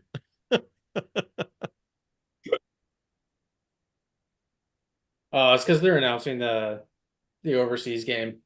Ah, for the love of God. All right, we're going to Brazil. Yeah. Was that Green Bay they're playing on a Friday or something like that? Wasn't that what they kind of ended up with there? You have to learn Portuguese to make this selection, so it's going to take Hola. There's on Babel in the back. Yeah. Oh my Lord. This is literally just pulling teeth. Could not be any better because one, they milked the clock all the way down to like 10 seconds, and now they're taking forever to make the pick. I love the fact that we're stewing. We're just get to watch us squirm at this point here. Because we already got the guy that I wanted, so we're good. Amazing content. Yeah. All right, now we're gonna watch Kyle and Devin sit there anxiously. What are they doing? Show now we're on the beach. We're announcing it live from the beach. Show us the bead of sweat that's coming down your head. I want to see how quickly it gets down to your chin. Good Lord Almighty.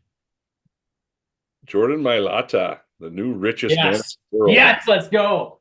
All right, there we go. We got Quinyon Mitchell. We addressed the cornerback need. I'm happy with it. I'm good. I would have been fine with either him or Cooper DeJean. So you know what? I've got zero complaints there because all the rant that I went on during that dead air time that the NFL was just milking. I mean, that was literally our biggest need by a country mile at that point. Yeah, Quinyon Mitchell is the best cornerback in this class, in my opinion. He's an absolute monster. He's going to be like the next Marcus Peters. I love this pick so much. I would have wanted them to give up multiple picks and move up to grab him in the teens. I'm so happy we didn't have to do that. Love this pick. I'm so happy. Is that a good thing or a bad thing? He'll be the next Marcus Peters. Yeah. Good thing. Which portion of his career are we talking about here? Good part. Remember those like 3 years where he was just like really, really good? Yeah. That 3-year stretch, he was awesome. So the thing I love about this particular selection is that there were two guys who I thought would fit Philadelphia better because of the tutelage that they'd get from a guy like Darius Slay, and that's either Mitchell or Kool-Aid McKinstry, because of their just sheer size, right? So Mitchell's a guy who, again, a lot of people were questioning because of the small school, bias with Toledo. But I mean, the guy went to the Senior Bowl, tore it up. He went to the Combine, tore it up. He competes probably better than any corner in the draft. He takes a lot of chances, and as we've seen, Kyle and I have talked about this, many times with these guys who take chances. You love them when they're making plays, but when they do get burnt, they get burnt. Right. Yeah. Look in the division with Mr. Diggs with Dallas there. He's going to get a whole lot of interceptions and he's going to give up a whole lot of 100-yard receiving games too. But the good thing is that this guy's got makeup speed. He's got size and length, and yeah, I mean, you want to take chances on corners like that because they don't grow on trees. So, yeah, I think it's a great pick, regardless of who you went with. All the top guys were still there, so I think I probably would have been happy regardless of who they went with, as long as it was a DB. Yeah. Yeah, 100%. Like, if we took any of the other guys, I would have been happy. But yeah, this was just my personal favorite left in the draft, and I'm very happy to add him to the Eagles. That's best case scenario when it's a position you need and it's your favorite player. There you go. Yeah. Into it. And now Devin's gonna ride off and go get drunk because they got the guy that he wanted. Yeah. Devin's not even gonna know what picks 24 onwards are. It's just gonna go get blackout at this point. So, but no, Devin, we appreciate you hopping on. Remind all the people where they can find your work and all your draft stuff and fantasy football content these days. Well, when I'm not too busy listening to the 1867 podcast, I'm putting up some articles up on Dine Sportsbox. Big Kyle, never actually talked to you before. I'd love listening to your stuff from the front office podcast days. You guys do great work. Thanks so much for having me. Absolutely. It's a pleasure, man. There we go. Look at him plugging all the things. Podcasts there. Happy because they got Quinyon Mitchell, so everything's all sunshine and rainbows now. He's on cloud 9. All right. Wow, there we go. We must be feeling better. He's feeling pretty good about himself right now, I would think. Yeah. I'm feeling pretty good too. Like I said, I had no horse in the race between Cooper or Quinyon Mitchell. I'm flabbergasted that they have fallen this far. So kind of like what Devin was alluding to there as well. Like, these are players that in a normal year you would see teams trade assets to move up and select. Yeah.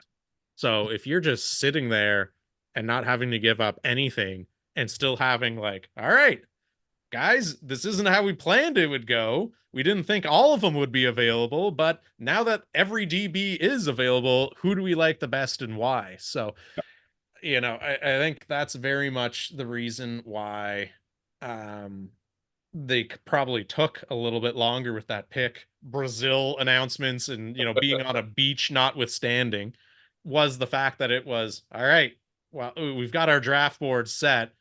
Speak now or forever hold your peace, because probably a couple of these names we liked, but didn't think realistically they'd be there. Yeah. And I mean, we'll go back to kind of how because you just mentioned no one's having to trade up to get the guy that they want.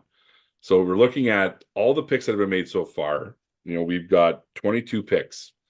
Out of all 22 of these picks, I would say there's probably only 3 of them that are really questionable. And other than that, Broncos, Falcons, and who's your third one there that's highly questionable? Dolphins? Miami, yeah. Yeah. Look at me. I'm just a prognosticator here. Knew exactly where you were going. Yeah, you read my mind. But I mean, yeah, like that's unprecedented. Yeah. With everything that led up to the draft, saying this could be the wildest first round in the world. There's going to be so many trades. Nothing's happening outside of what everyone would want to have. So, look, Minnesota's made the only 2 trades of this round.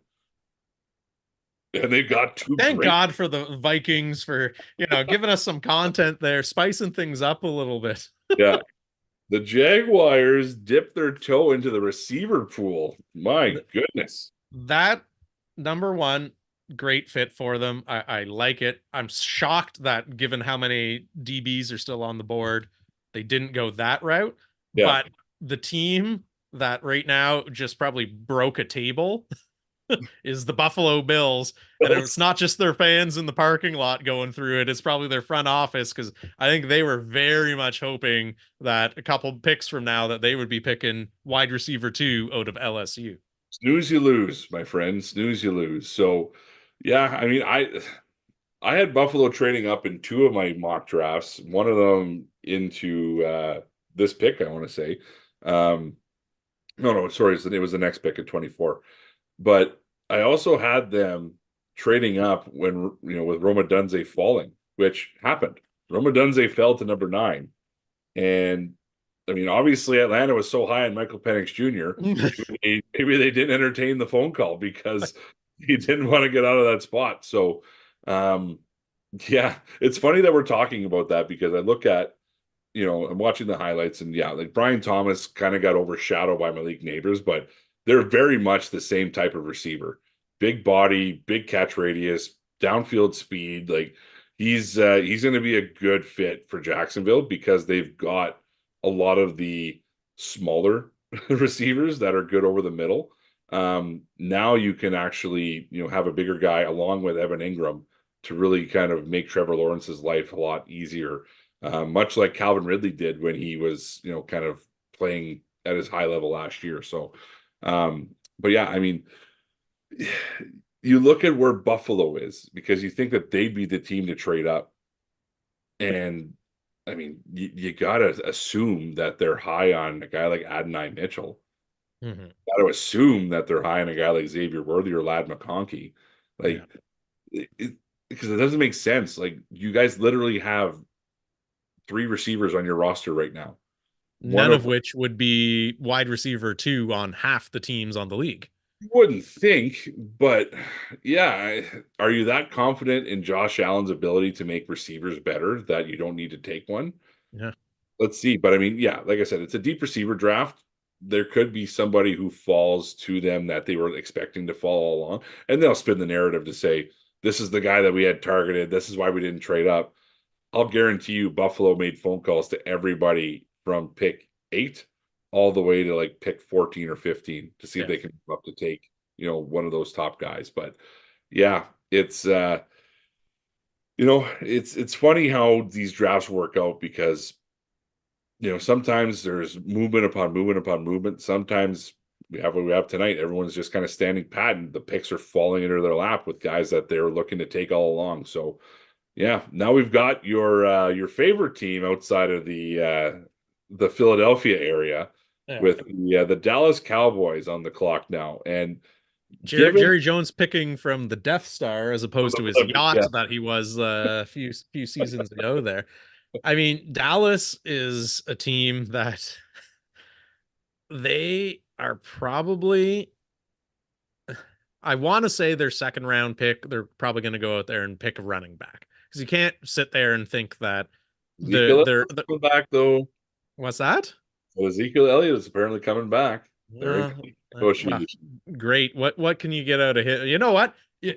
Put that aside. Yeah, Jerry Jones, if you're listening right now, roll out with Ezekiel Elliott as your RB1 for next season. Highly recommend it. But so I kind of see them going that route for their second round pick because there just aren't any running backs that are first round grades in this year's draft class. I don't think even you as a huge Michigan fan could make the argument that a Blake Corum of the world is going, in the first 32 selections. So I kind of view this as, do they go out and beef up that offensive line for whoever they do select in round 2 to make their life a little easier and to replace some of that aging, you think Dallas Cowboys when they were regularly fizzling out in the first round, but still, putting up double-digit win totals on a fairly regular basis, it was when they had an all-world offensive line that was the envy of all other 31 franchises across the league. So I think they probably go that route, especially because Brian Thomas is now off the board as well too. Like there's maybe an argument to be made, pair him up across the field from CeeDee Lamb, and you've really got something cooking there. They've got tight end kind of sewn up there. They've got a few interesting names. It's running back, it's offensive line. Maybe you kind of look at a huge run stopper on the defensive line, but again, who's available right now? I think it's a pretty big reach at this point. But then again, Michael Penix Jr. is going in the top 10, so who the hell knows? And if there's ever a team that's going to reach, it's the Dallas Cowboys. Yeah. And I agree with what you're saying. I think that where things stand with the offensive lineman still on the board, I think that you can confidently assume that Dallas is going to go down that road. I mean, you've got Graham Barton, versatile guy, could play pretty much anywhere on the offensive line. Tyler Guyton, who you're familiar with being an Oklahoma fan, who's a project at right tackle, but But they need to also stop drafting Sooners because I have so many conflicted feelings about it there with CeeDee Lamb and then the aforementioned Neville Gallimore, who I can, 95% supported because he's an Ottawa guy, but now can 100% support now that he's off the evil empire down in Texas. Yeah. But, the one guy who I think that Dallas has been linked to for a long time, and he's actually, kind of fitting in where they're picking right now, is Jordan Morgan. Yeah. Is Jordan Morgan out of Arizona. I mean, I think with his scheme versatility, with his ability to not only play left tackle, but he can slide over, play right tackle, he can play inside, whether they want to move Tyler Smith out to left tackle.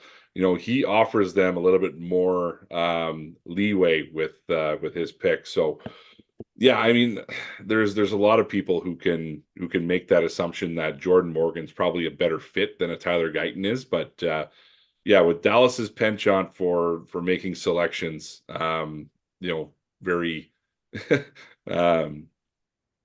making selections very willy-nilly, we'll see where that ends up. But Jacksonville pick is in. So apparently Detroit has traded up with Dallas. I ran by the screen and I saw teal and I thought, Jacksonville again?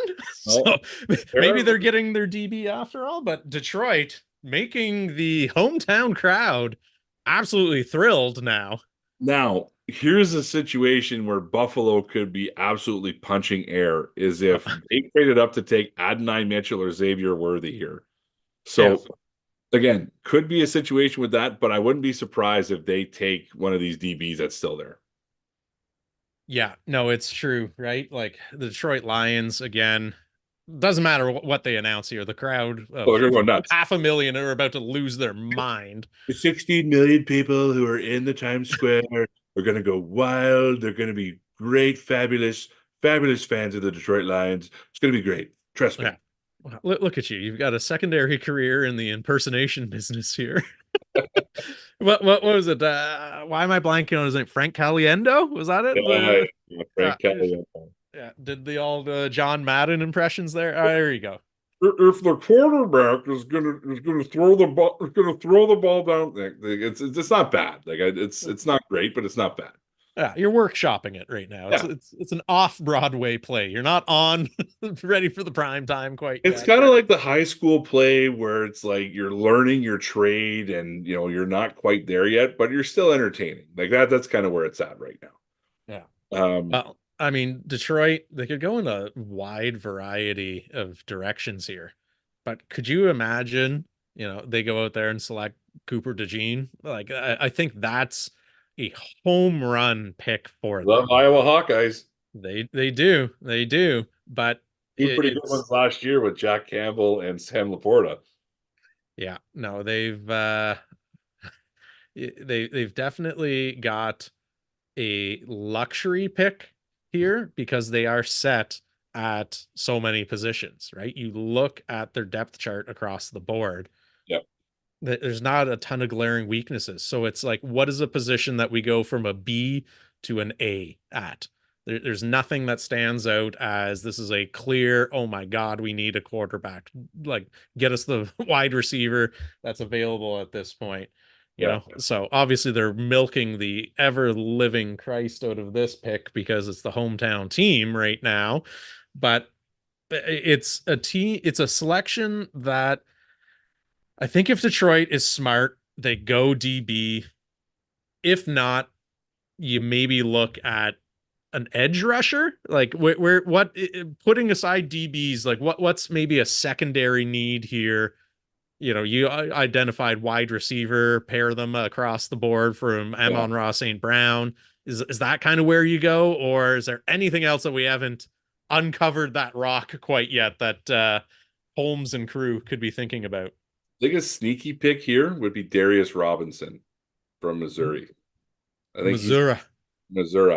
I think he's a sneaky pick here because he offers you scheme versatility as well. Play 3 tech, 1 tech, edge. He's a football player, which is what Dan Campbell loves. But yeah, my money's on Cooper DeJean. But let's see. They love their ass kickers in Detroit, so maybe they'll And kind shin biters. of yeah, kneecap. Oh, kneecap biters. Sorry, I forgot which part of the hips and below mouths were getting inserted onto there. Oh, no, we've got what, Flag Football USA coming out now? Yeah, Oh, okay. Well, we got DB right. Wrong school though. So Yeah. we're going with Terrion Arnold, who I think a lot of people thought Jacksonville probably would have gone with at that pick, but you know what? It's a great selection. It's a Yep. position of need. It makes an already pretty scary defense that much scarier as well too when you can, you know, kind of shut down one half of the field in the passing game and let the Aiden Hutchinsons of the world do what they do best and get after the quarterback. So it's absolutely no faults in that pick.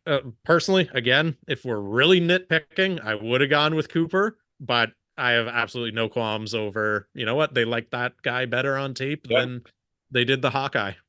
100%. And like you made a point earlier about how how many first round grades are on players in this draft. I think more than any year, this draft has probably about 40 guys with first round draft grades. So you're really in the situation where it's like, we could be picking a guy at 24 that ultimately is number 12 or 13 on our board, right? But then we still have another 20 guys who are first round graded. The thing that Terrion Arnold and the rest of the first round corners with McKinstry, Arnold, and DeJean, the thing that they bring that not a lot of corners do is tackling ability. Mm-hmm. When you look at the Dan Campbell, Aaron Glenn style of defense that they're building in Detroit, you got to tackle. Like you got to have good tackling, positions on at every level. So you bring in a guy like Brian Branch last year, Alabama guy, fits well with, what Detroit's doing. Now you bring in one of his running mates in Terrion Arnold. That's turning into a pretty damn good secondary all of a sudden, along with last year's first round pick with Jack Campbell manning the middle, right? And Aiden Hutchinson at the so now Detroit is just they're killing these last 3 or 4 drafts. Yeah. You couldn't ask for better. If you're a Detroit fan, all the years of suffering that you went through, this group that you have with Brad Holmes, Dan Campbell, Aaron Glenn, Ben Johnson, like you couldn't ask for a better situation of turning a team around. So this is such a great pick for them. It's a great fit for Terrion Arnold. I think he's going to go in there and absolutely, just blow it out of the water from day one. And I'm not listening to it, obviously, because we're, doing ours, but you see Nick Saban pounding the table. Nick Saban's gone on record as saying Terrion Arnold is one of my favorite players I've ever coached at Alabama because his work ethic is second to none, his coachability is second to none, and he's a first-rate human being. And I'm glad that they're talking to his parents right now because this is such a great moment for the parents. We haven't talked about that yet, but It's such a great moment for the parents and the families of these players that go through it. You just love to see them live their dream and, do it in front of their family. Yeah, no, it's really true, right? Like it's an undercovered or reported aspect of it there, right? Is like the parents have sacrificed a absolute boatload for these kids to be in the position that they're in, right? And so those that are, family first kids and, raised properly, that are taking it in with the parents and, maybe a girlfriend and a few long-term friends, like that's how these moments should be shared. Yeah. It's the people that I rented out this bar and I'm bringing everyone out. It's like, it's like the draft day movie there where it's like, oh, no one showed up to his birthday party there. It's like, that's a red flag to me, where if I see like, hey, here's this, down to earth kid, Nick Saban singing his praises as far as like human being, like forget football aside, he's doing it with his family versus, bar star, let's do this up. I know who I'm picking 100 times out of 100 right there. Yeah. And again, you hear all the great stories about Terrion Arnold. You love to see players like this get picked. And I mean, this is going to be a very entertaining highlight package to watch because it's textbook. Like you see the press coverage skills that he's got. You see him in off coverage right here. And again, I remember this play vividly watching this game. I thought he was picking that off and taking it back to the house for 6. This guy breaks up and gets his hands on more passes than I think any corner does in the draft. So the fact that he fell all this way into the mid-20s is such a win for Detroit that I think the fans are happy, but they don't even know how happy they're going to be with him being in this lineup. Yeah. Which brings up an NFC North rival who's on the clock right now. Green Bay Packers, who I think surprised a lot of people last year. They're not going to sneak up on people in 2024. People know they're coming. They know what they're about. But they are a team that I see going one of two ways. And if they kind of divert from that, I would be really, really shocked. I think it's either you address the defensive line or a linebacker who can get after the quarterback here. So you're addressing your pass rush, or David Bakhtiari is no longer in Wisconsin. Do we go offensive line? So that's how I kind of see them going with this selection. Do you see them throwing us a curveball and kind of going off script there, or is that kind of what you think they're about to do as well? I think that's probably what they're looking to do, or it's in line with what they want to do. I mean, like a guy like Graham Barton, that could be a good fit for them because he brings a lot of similar traits like a Bakhtiari, right? He's not the most athletic guy in the world, but he's technically sound. He's versatile because he played literally all 5 positions on the Duke offensive line, and he excelled at all 5. So if you're looking to go offensive line, I think he's the guy that you could take to plug in anywhere that you need, and he fits in well with what Green Bay's offensive system is because it's very similar to what Duke's offensive system is. If they're going to go anywhere on the defensive side, I mean, again, we're throwing his name out pretty much every pick because he fits everywhere with his versatility. Cooper DeJean, how long are you going to hang on to Jair Alexander at that large cap hit that he's got with how many especially games? with some of the off-field drama that was going on last year too. Yeah, the off-field drama and the injury history that he's got, right? Plus, your safety position hasn't been the same ever since you lost your glutton of safeties that you had 5 years ago. So yeah, we'll see what happens. This will be an interesting selection for the Cheeseheads. It's weird. I haven't been consulted. I am a part owner of the Green Bay Packers, and no one called me. But oh, look at that, Jordan Morgan! Wow. Okay, yep. So we are going for that kind of replacement along the line there. But yeah, again, just putting a bow on the point that you just made, Cooper DeJean would have been a real seamless insertion into that defense there, especially, Midwest kid, someone who has played cold weather games, which again, I think a lot of people kind of overlook that simple aspect of, you get some kid who's never been north of Tuscaloosa in his life and you put him in Buffalo. All of a sudden it's a bit of a culture shock. So, yeah, but again, I can't really fault the pick. You're also now at a point in the draft where a lot of the absolute home run, oh my God, I can't believe they were there, picks are off the board. You're kind of addressing needs at this point. Yeah. There weren't a ton of them that the Green Bay Packers, again, had a glaring need at. Tampa Bay Buccaneers, who are on the clock, we'll get to them in a second. I think there's some fairly obvious holes on that roster, but, Green Bay, can't really fault the pick. Yeah. It doesn't really surprise me, especially given some of the moves that they've made in the offseason as well, too. And, they kind of roll on from there. Yeah. And I mean, I mentioned Graham Barton to them, but, I was talking when Dallas was on the clock about Jordan Morgan, about, how he could be a very scheme versatile player for Dallas. So it does make a lot of sense. Jordan Morgan played a lot of left tackle, but he has gotten reps at guard as well. So you are kind of hitting, the nail on the head where you came in and said that David Bakhtiari is, pretty much done. So you need to replace that position long-term. And if it doesn't work out, well, guess what can happen?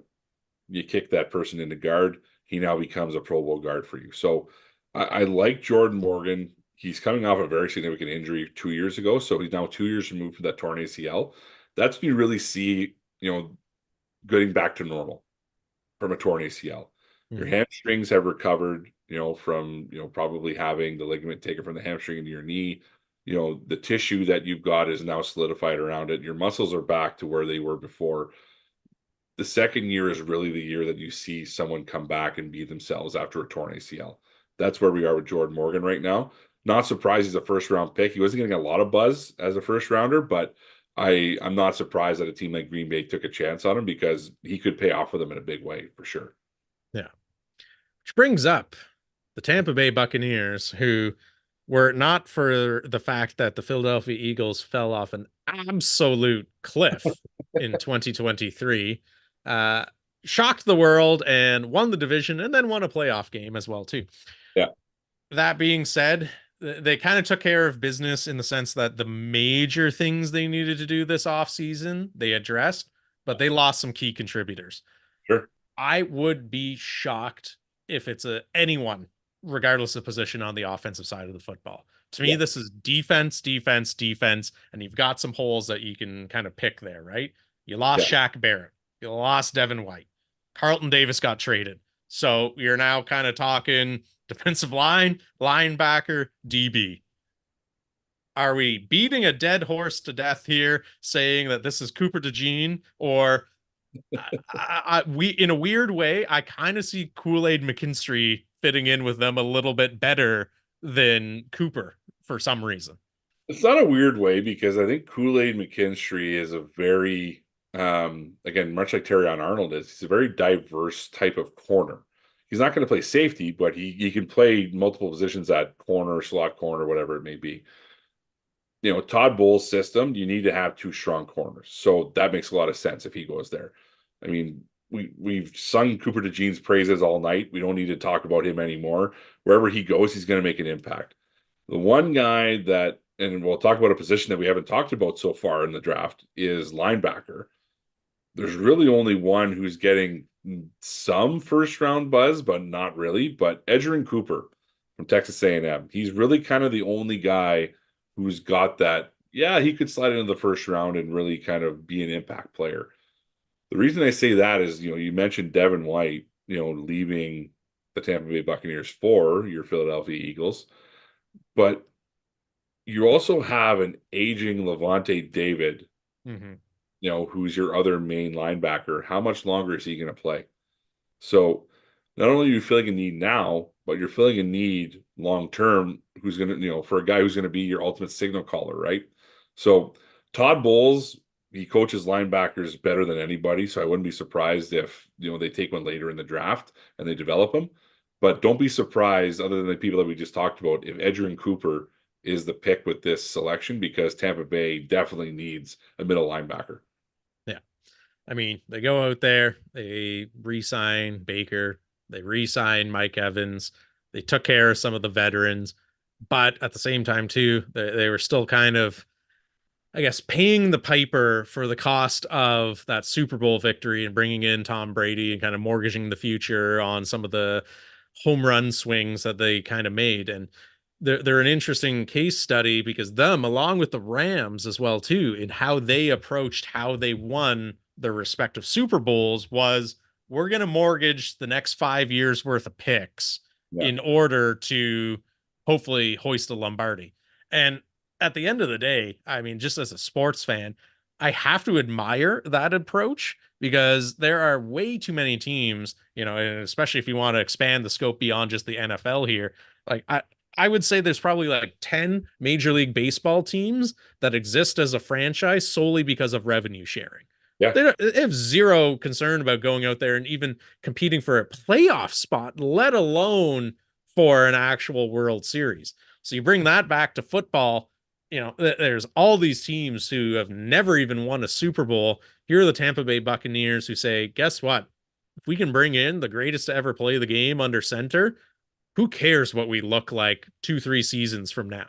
So again, this is one of those things where, you know, they're able to go out there and hopefully reinforce that defense because they haven't been able to do so through the last couple of drafts because of that price they ultimately paid. Yeah. Which brings our friend Raj to the stage to announce the pick. And there you go. You mentioned him. Graham Barton from Duke is the selection right there.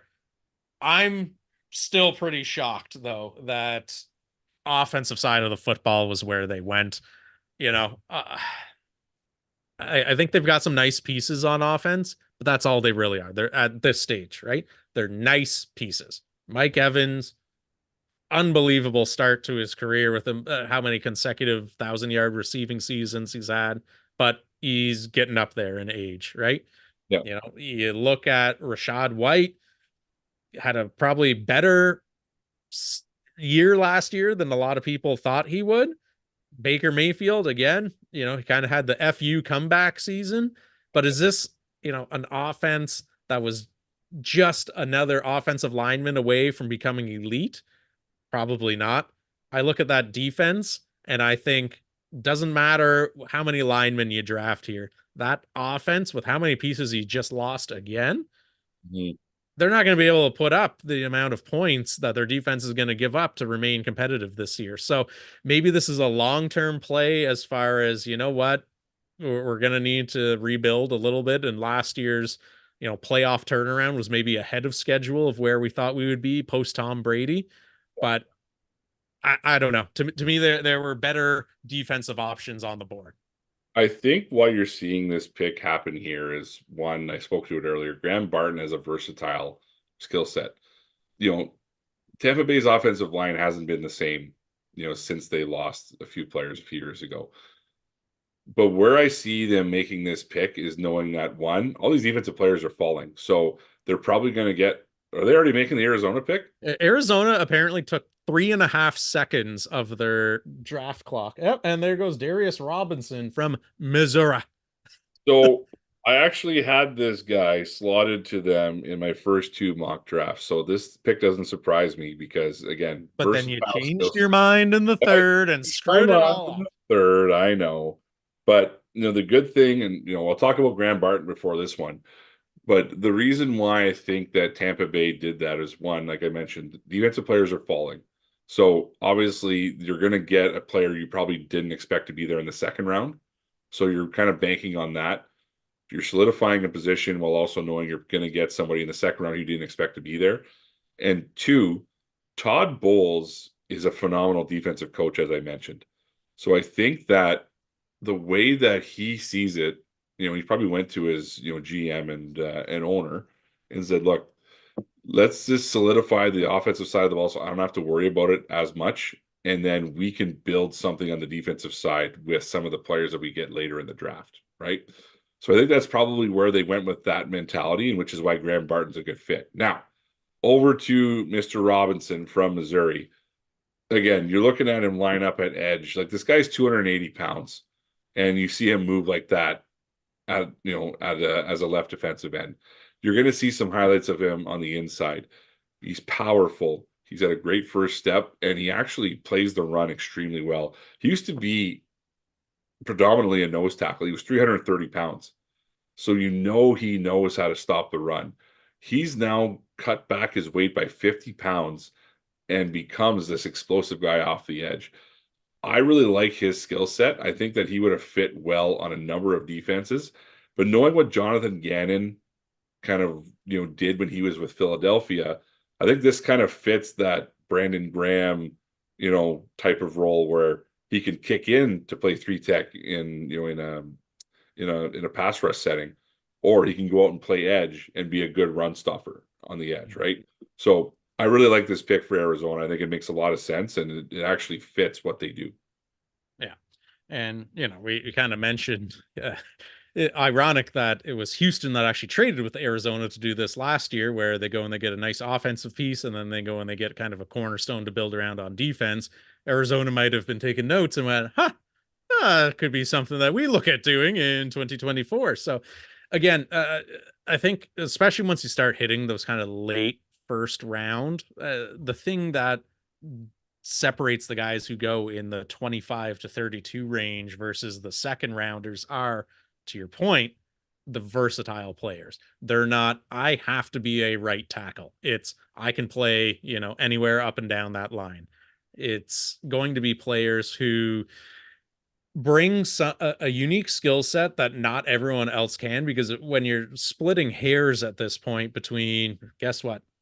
He's an all-world kind of prospect here. So is this guy. They both went to similar Power 5 conference schools. Like, who do you like better? Similar height, weight, hand technique. Their combine testings all virtually the same. We got to trade Buffalo Wow. trading out of Oh. their pick. To If it's- Kansas City, of all people, the team that perennially eliminates them from the playoffs. When's Could the you- last time? When's the last time Buffalo traded with Kansas City, Kyle? I don't know. I've got the feed muted. Did you just hear it come through, or do you have this fun fact just tucked up your Well, no, sleeve for some reason? I know this because it actually started Kansas City's dynasty. Buffalo actually was the owner of the original pick where Patrick Mahomes was taken. Ah, there you go. So So the last time that Buffalo and Kansas City made a trade during the NFL draft was trading up for Patrick Mahomes, and Buffalo ended up with Tre'Davious White and an additional first-round pick the year after. I can't wait for Kansas City to select Adonai Mitchell here, and Adonai Mitchell puts up like 6 touchdowns and 432 yards receiving against the Bills in the playoffs. You know what would be fun with Kansas City here, though? What haven't they had since Tyreek Hill left? No, you want Worthy to go there. You want a burner, right? I think that would be fun, man. I think that would be a really fun pick to watch, Xavier Worthy go to Kansas City. But yeah, we'll see where Kansas City's thinking here, because again, defensive backs, they just lost the Jarius Sneed. No. Are they trading up for one of the the two guys here before before they lose out on one of them? Or are they trying to get one of these receivers too? But I can't see Buffalo trading down if Kansas City was going to take a receiver here. You know what I mean? I just can't see it. But Yeah, well, unfortunately, Kansas City does not need to disclose what their pick is before they make the trade. You know what? That conversation happens more than you think when you're talking to, when you look at these GMs who talk to each other. They hold things close to the vest, but if you're making a trade with somebody, a lot of times if you have a good relationship, you're going to say, "What are you thinking here?" Right? Because it's like, if you're giving me, I'm taking a tackle, then you take a receiver. Well, guess what's going to happen the next time you try to call me to make a trade? Yeah, Correct? but the whole problem here, though, is like, if you're Kansas City's front office, everyone, including the coaching staff, just got signed to extensions.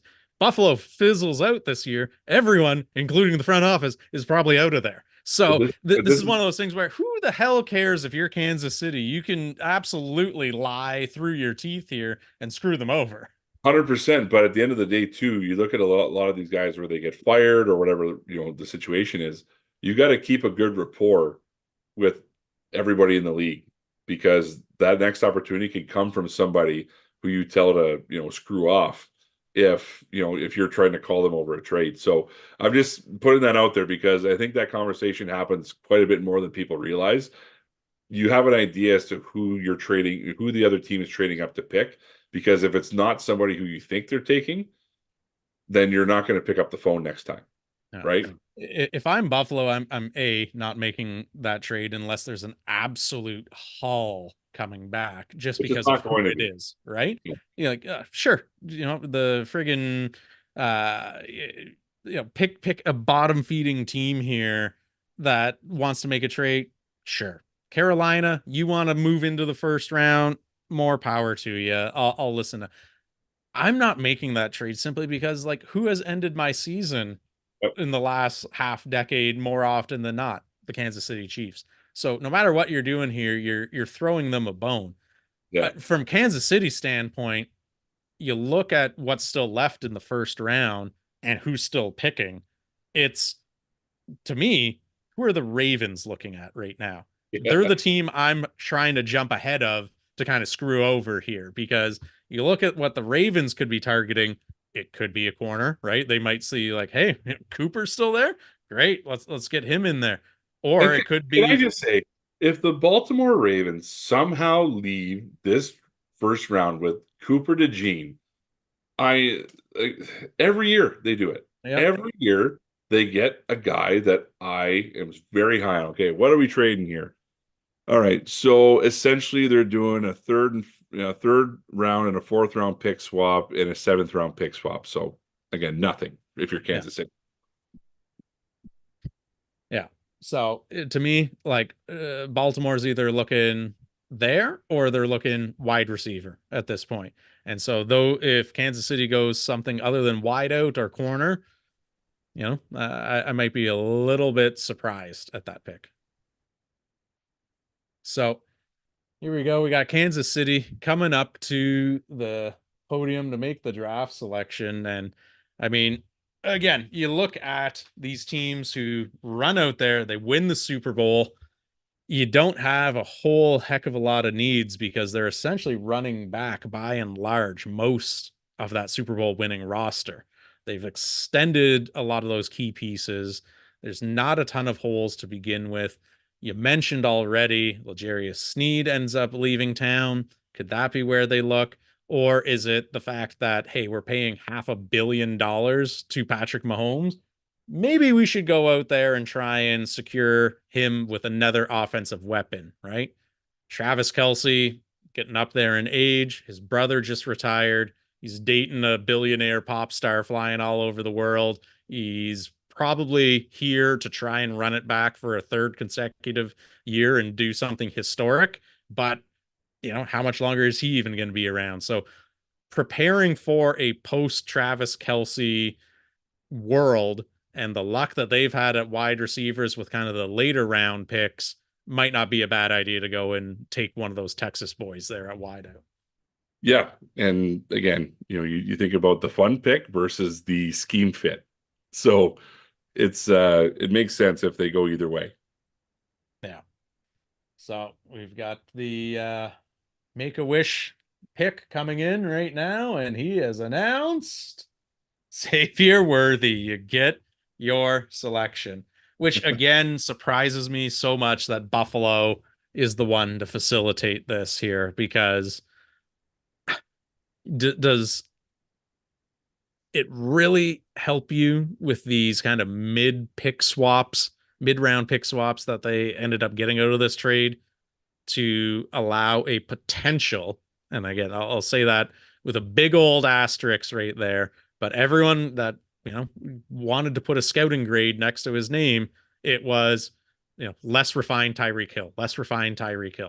He's got the speed, set the all-time combine record. Speed isn't everything, but I think a lot of people are also misconstruing the fact that just because he is so fast that he can't run routes. He's just a go routes, like Hail Mary type player. If you watch the tape, he is shaking defenders within 5 yards of the end zone and leaving them in a pile of dust. Like, he has the ability to snap off quick routes to get that separation, and that translates to the pro level regardless of what team drafts you. 100%. And I'm glad you brought up that point, because I was going to if you didn't. His ability to run routes is so underrated because of the speed that he brings to the table. And not to mention, he's tough as nails. He's only 170 pounds, but he goes over the middle without fear. He's taken some big hits that have caused him to miss some time, but he played half the season last year with a broken hand. So, to anyone who says that, oh, well, he's just a speed guy, he's a typical speed guy, anybody who drafts someone who has straight line speed, John Ross. Look, Xavier Worthy is not your typical speed receiver, because again, Kyle just hit the nail on the head. He can run the whole route tree. He's tough. He goes over the middle. He doesn't drop passes, right?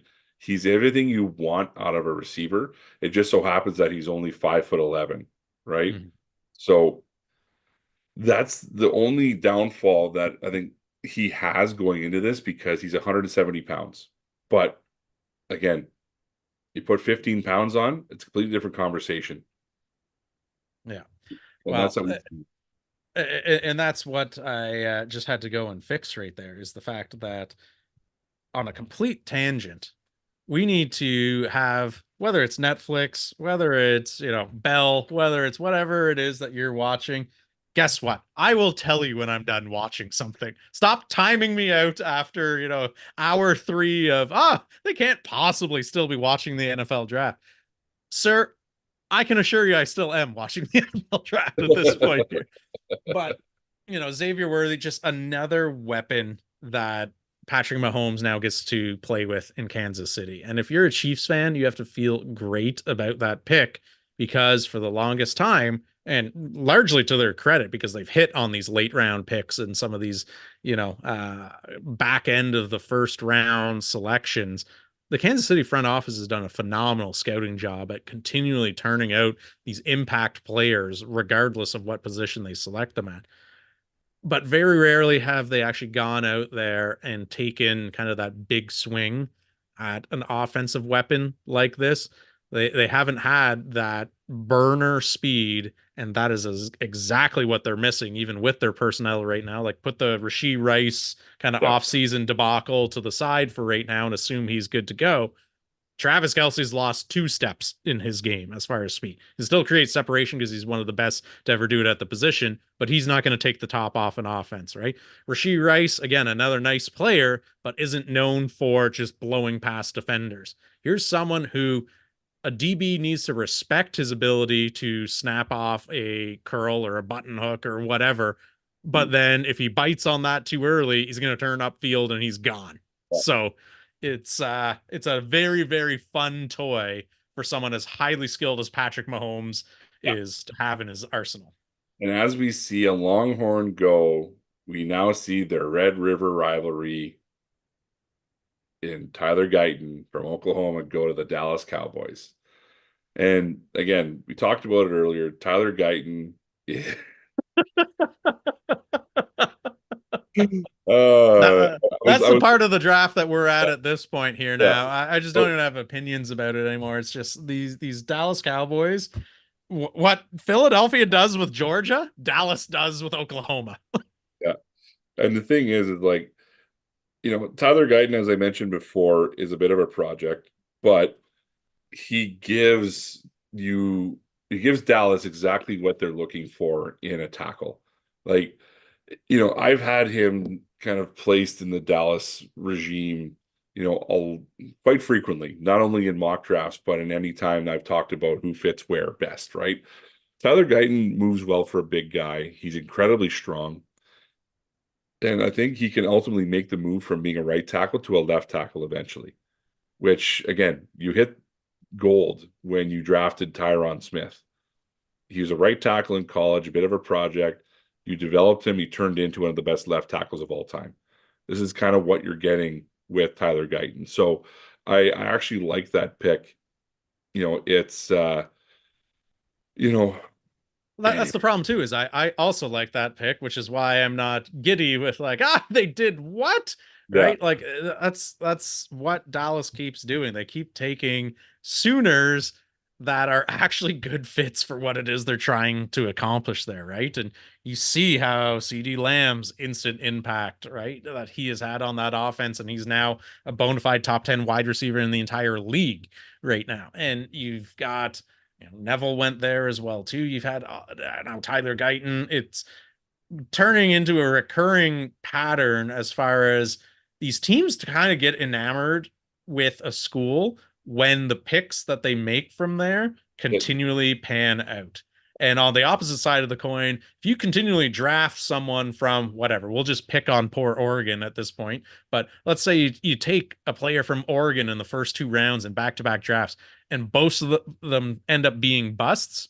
Well, suddenly there's a bit of a red flag next to anyone, regardless of how highly sought after that prospect is when they come out of that school. So that's why Howie goes to Georgia. That is why Jacksonville will usually go to Alabama as much as they can. That's why Dallas goes to Oklahoma, right? So you see these teams fall in love with both prospects and programs up to a certain point.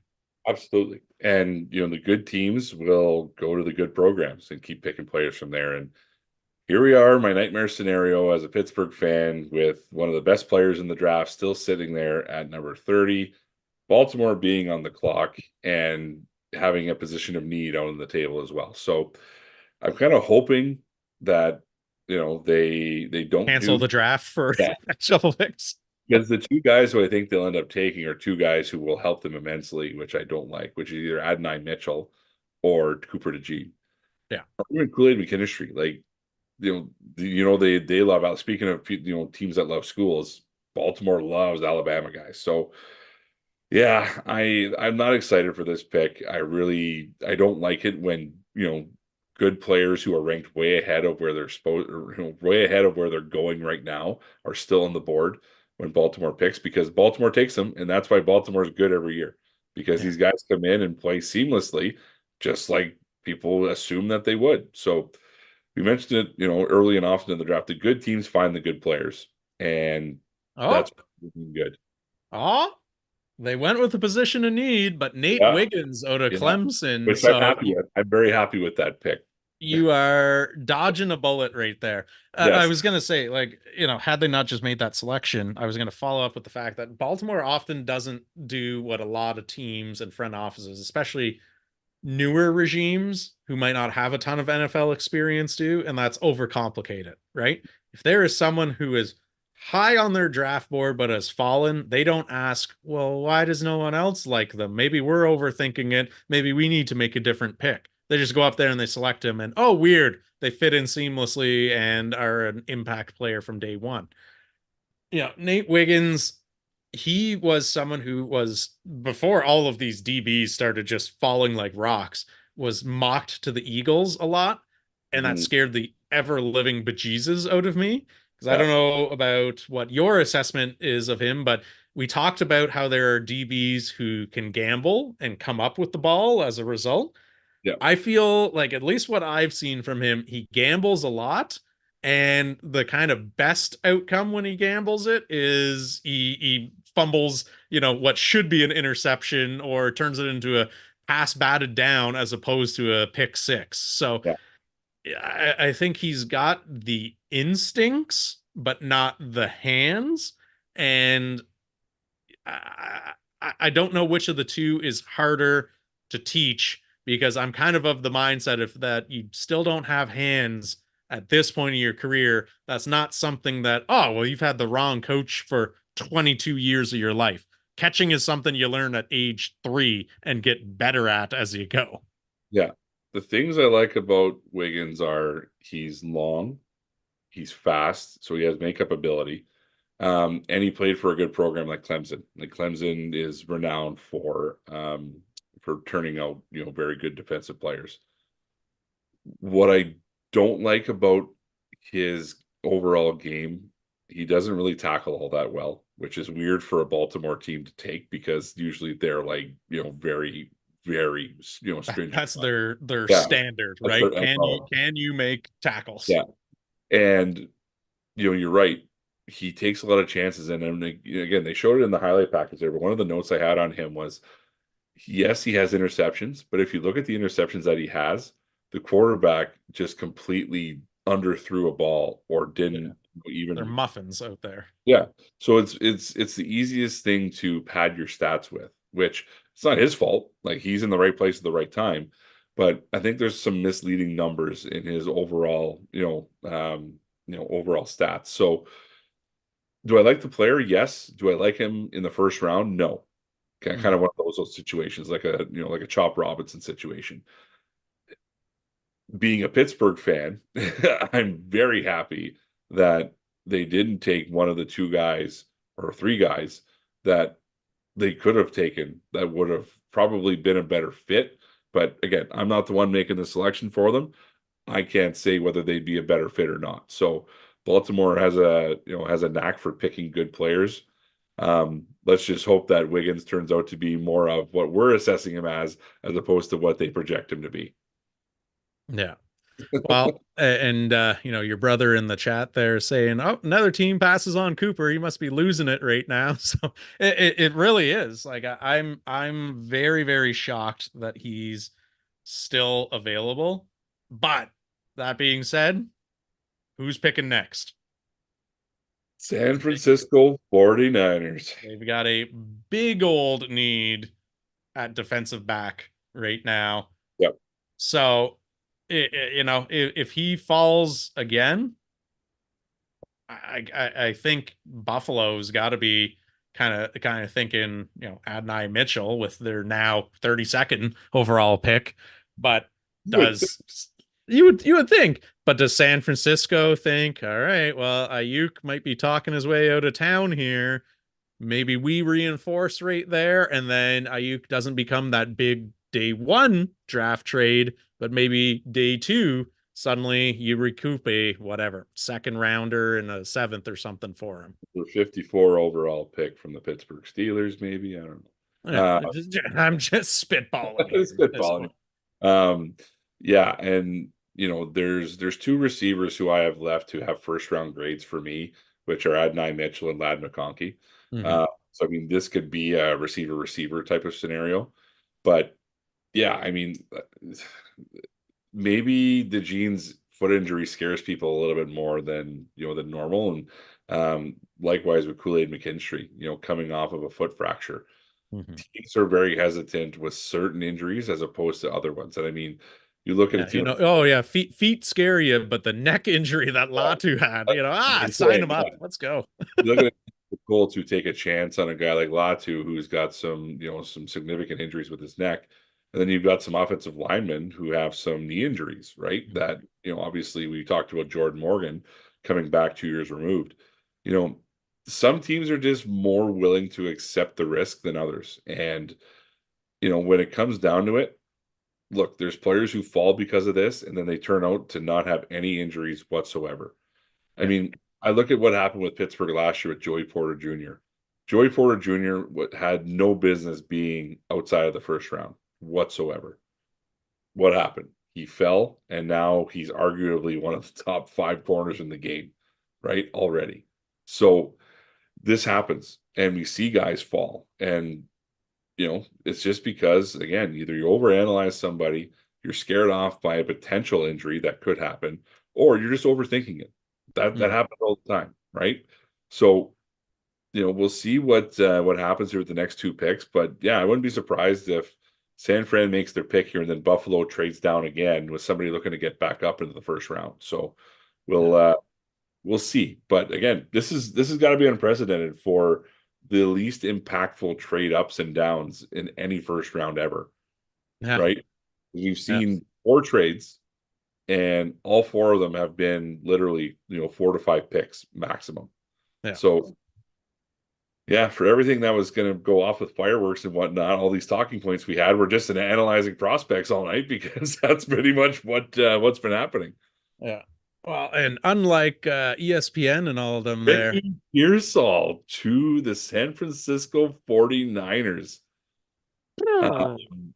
That's a bit of a reach, but yeah, he's been getting a lot of hype because he made some highlight catches this past year at Florida. And anybody who hasn't seen his whole career, he actually did do fairly well. I believe he went to Arizona State and played with Jaden Daniels and performed pretty well there. Went to Florida and became their number 1, and has since run a 4.40. He's 6'1", 190, so I mean he's a good size receiver, and again runs the route tree very well. So do I think it's a reach? Yes, but I could see San Francisco utilizing a receiver like that very effectively, because I honestly thought that Lad McConkey was a very good fit for them. But this screams to me that Brandon Ayuk or Deebo Samuel is gone tomorrow, because they're not keeping 3 guys like this in their lineup. No, and I think this is the type of selection you make, because you've got Kyle Shanahan, who can kind of hide a lot on offense. What did I just say? Buffalo just traded out of the first round. And the Panthers come off the top rope. I can't wait for them to have given up their entire future for that somehow. Next year's round pick for this one. Yeah, okay. Next year's likely first overall selection to get back into the first round.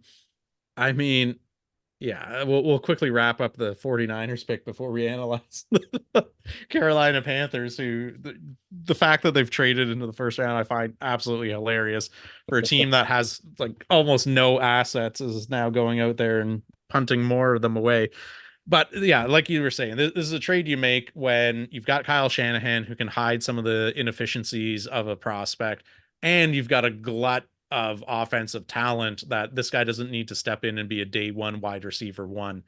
Yeah. But it also kind of spells that he's probably the first domino in a few moves that are going to happen here. And whether that's Debo, whether that's Ayuk, someone's probably getting moved out because I can't see them kind of marching out this three-headed monster plus Kittle plus McCaffrey. It's a recipe for someone or multiple people to be pissed off that they're not touching the ball nearly enough. Plus Jawan Jennings, like people don't give him enough credit. He's a pretty good receiver too. So yeah, we'll see where San Francisco ends up with these two top receivers that they've got. Because yeah, this just says that they're moving on from one of them. Obviously, the talks with Ayuk aren't going as well as John Lynch is leading on, and maybe Debo Samuel. The honeymoon is over after the the little threat to hold out last year and all that kind of good stuff. So yeah, new Panthers regime. Let's see what they can do here. I mean, they're only moving up one pick, so obviously they didn't want to lose out on their guy that they had. And I mean, there's obviously a few guys who have fallen way down the draft board that could fit anywhere. So this one is kind of a crapshoot. I don't even want to speculate as to who it's going to be, but well, when you need every single position on both sides of the ball, is this Adonai Mitchell or Ladd McConkey? Because you do need a pass catcher to come in and help Bryce Young, as we mentioned. Yeah, is it who's the tallest prospect in the draft? Maybe they'll just go and like, we have purchased 6 inches of his shin to insert into Bryce Young so he can finally see over the offensive line and become the quarterback that we thought he was going to be. But all right, so they move up from the 6th round into the 5th round to drop down one spot. So good for Buffalo. They literally only moved down one. They gain an extra 5th round pick. So they're kind of licking their wounds of missing out on these top receivers in the draft.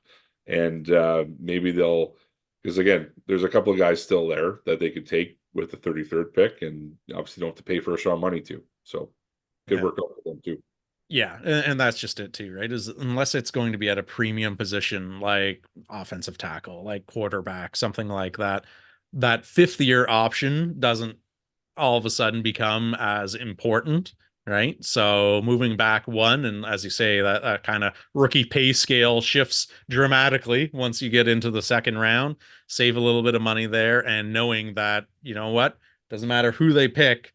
If Buffalo is going to end up going wide receiver, McConkey, Adonai Mitchell, a few other options that are still there as well too.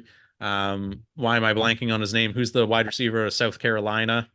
Xavier Legette. There you go. Like another option as well. So Pullman out of Florida State. Yeah, there's definitely some intriguing players there. And if you can save a little do-re-mi and also move up another round, because again, you obviously lose Diggs, but they also lost quite a few veterans as well too that they're going to need to replace if they're going to keep their window to compete open. Yeah, like Gabe Davis is gone too. So, interesting times in Buffalo. But yeah, let's see what Carolina is looking at doing here.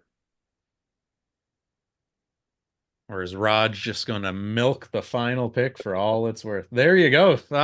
Perfect time is Xavier Legette right there. So again, homegrown talent, right? South Carolina moving up to Charlotte, and someone who, depending on, again, the scouting service you were looking at, kind of flirted with that 1st round. He was never going to be, a top 20 pick, I think, on anyone's board.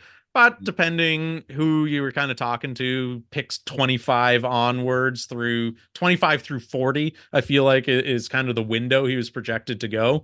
So if they really like that, more power to you. But, were there a ton of people that were clamoring to trade into the 1st round to select him based on who's still left on the board? I don't know. So again, is this just Buffalo being savvy and taking advantage of a Carolina front office to move up, a second, what was it, 5th up or 6th up to the 5th there that they ended up flipping for a Panthers front office that's been pretty inept so far? I think this is, again, another kind of home run for Buffalo, because I don't think they were ever seriously considering taking Legette there. The thing about Xavier Legette that I think a lot of people loved is that he's built like a running back. And whenever you've got those guys who are built like this and can run the way he can, you kind of have scheme versatility. right? You can line him up in the backfield. You can, send him out on, bubble screens or jet sweeps. You can, obviously you're looking at the highlights, you can send him down the field and he wins jump balls because he's a big body. And he can really withstand a lot of punishment because, again, like when you're 225 pounds and 6'1", he's very compact. You can do some good things here. And I kind of like the fit because we talked about Carolina earlier not having any weapons to throw. They got Terrace Marshall, who not really lived up to the billing of being that second round pick, from 2 years ago, but he could ultimately take the next step forward of being the tall, lanky receiver that could be the red zone threat. Xavier Legette's more of that. Hey, if we need to get 8 yards on third down, let's throw him a slant and let him just go run over a linebacker or a safety. So I like when you bring in players like that. I think they've tried to bring in some free agents, to kind of fill those roles. But they just haven't worked out. So maybe bringing in a homegrown guy where you just mentioned from South Carolina, he can come up, be motivated to play for the Panthers, take over as their number one, and learn from a guy like Adam Thielen in the last year of his contract. It's a good pick because there's a high upside with Xavier Legette. Are there better receivers in my mind, still out there? Yes, but that's not to say that Legette can't be a good fit for them. Again, going to a team is ultimately about where you slot in, the opportunity you've got, and really how much leeway you're going to have with the coaching staff. They traded up to go get you. You know that you're going to have a little bit more confidence in your ability than another team who's just waiting for you to fall to them, right? So that says a lot about where Carolina stands on Xavier Legette and how much they're going to give him in regards to opportunity, runway, and when it comes down to you're going to be the guy, more likely to do it with him than a guy that they've had in their roster for 2 years and hasn't taken the step up. Yeah. Well, we are quickly approaching hour number 4. Unlike those other guys on the broadcast, they got commercial breaks. They got all sorts of, we're going to throw it over to Phil on the beach. Yeah. We went 4 hours straight, breaking every single pick down here. Kyle, appreciate you taking some time with us there tonight. We'll be posting all of the recaps and projections and fantasy football implications, this, that, the other, the whole weekend long. Go and check out DinesPressBox.com. And for those that popped in, stayed with us the whole time, stayed for 5 minutes, we appreciate you. We'll see you next time. Subscribe to the channel, and we'll be pumping out more great content coming your way.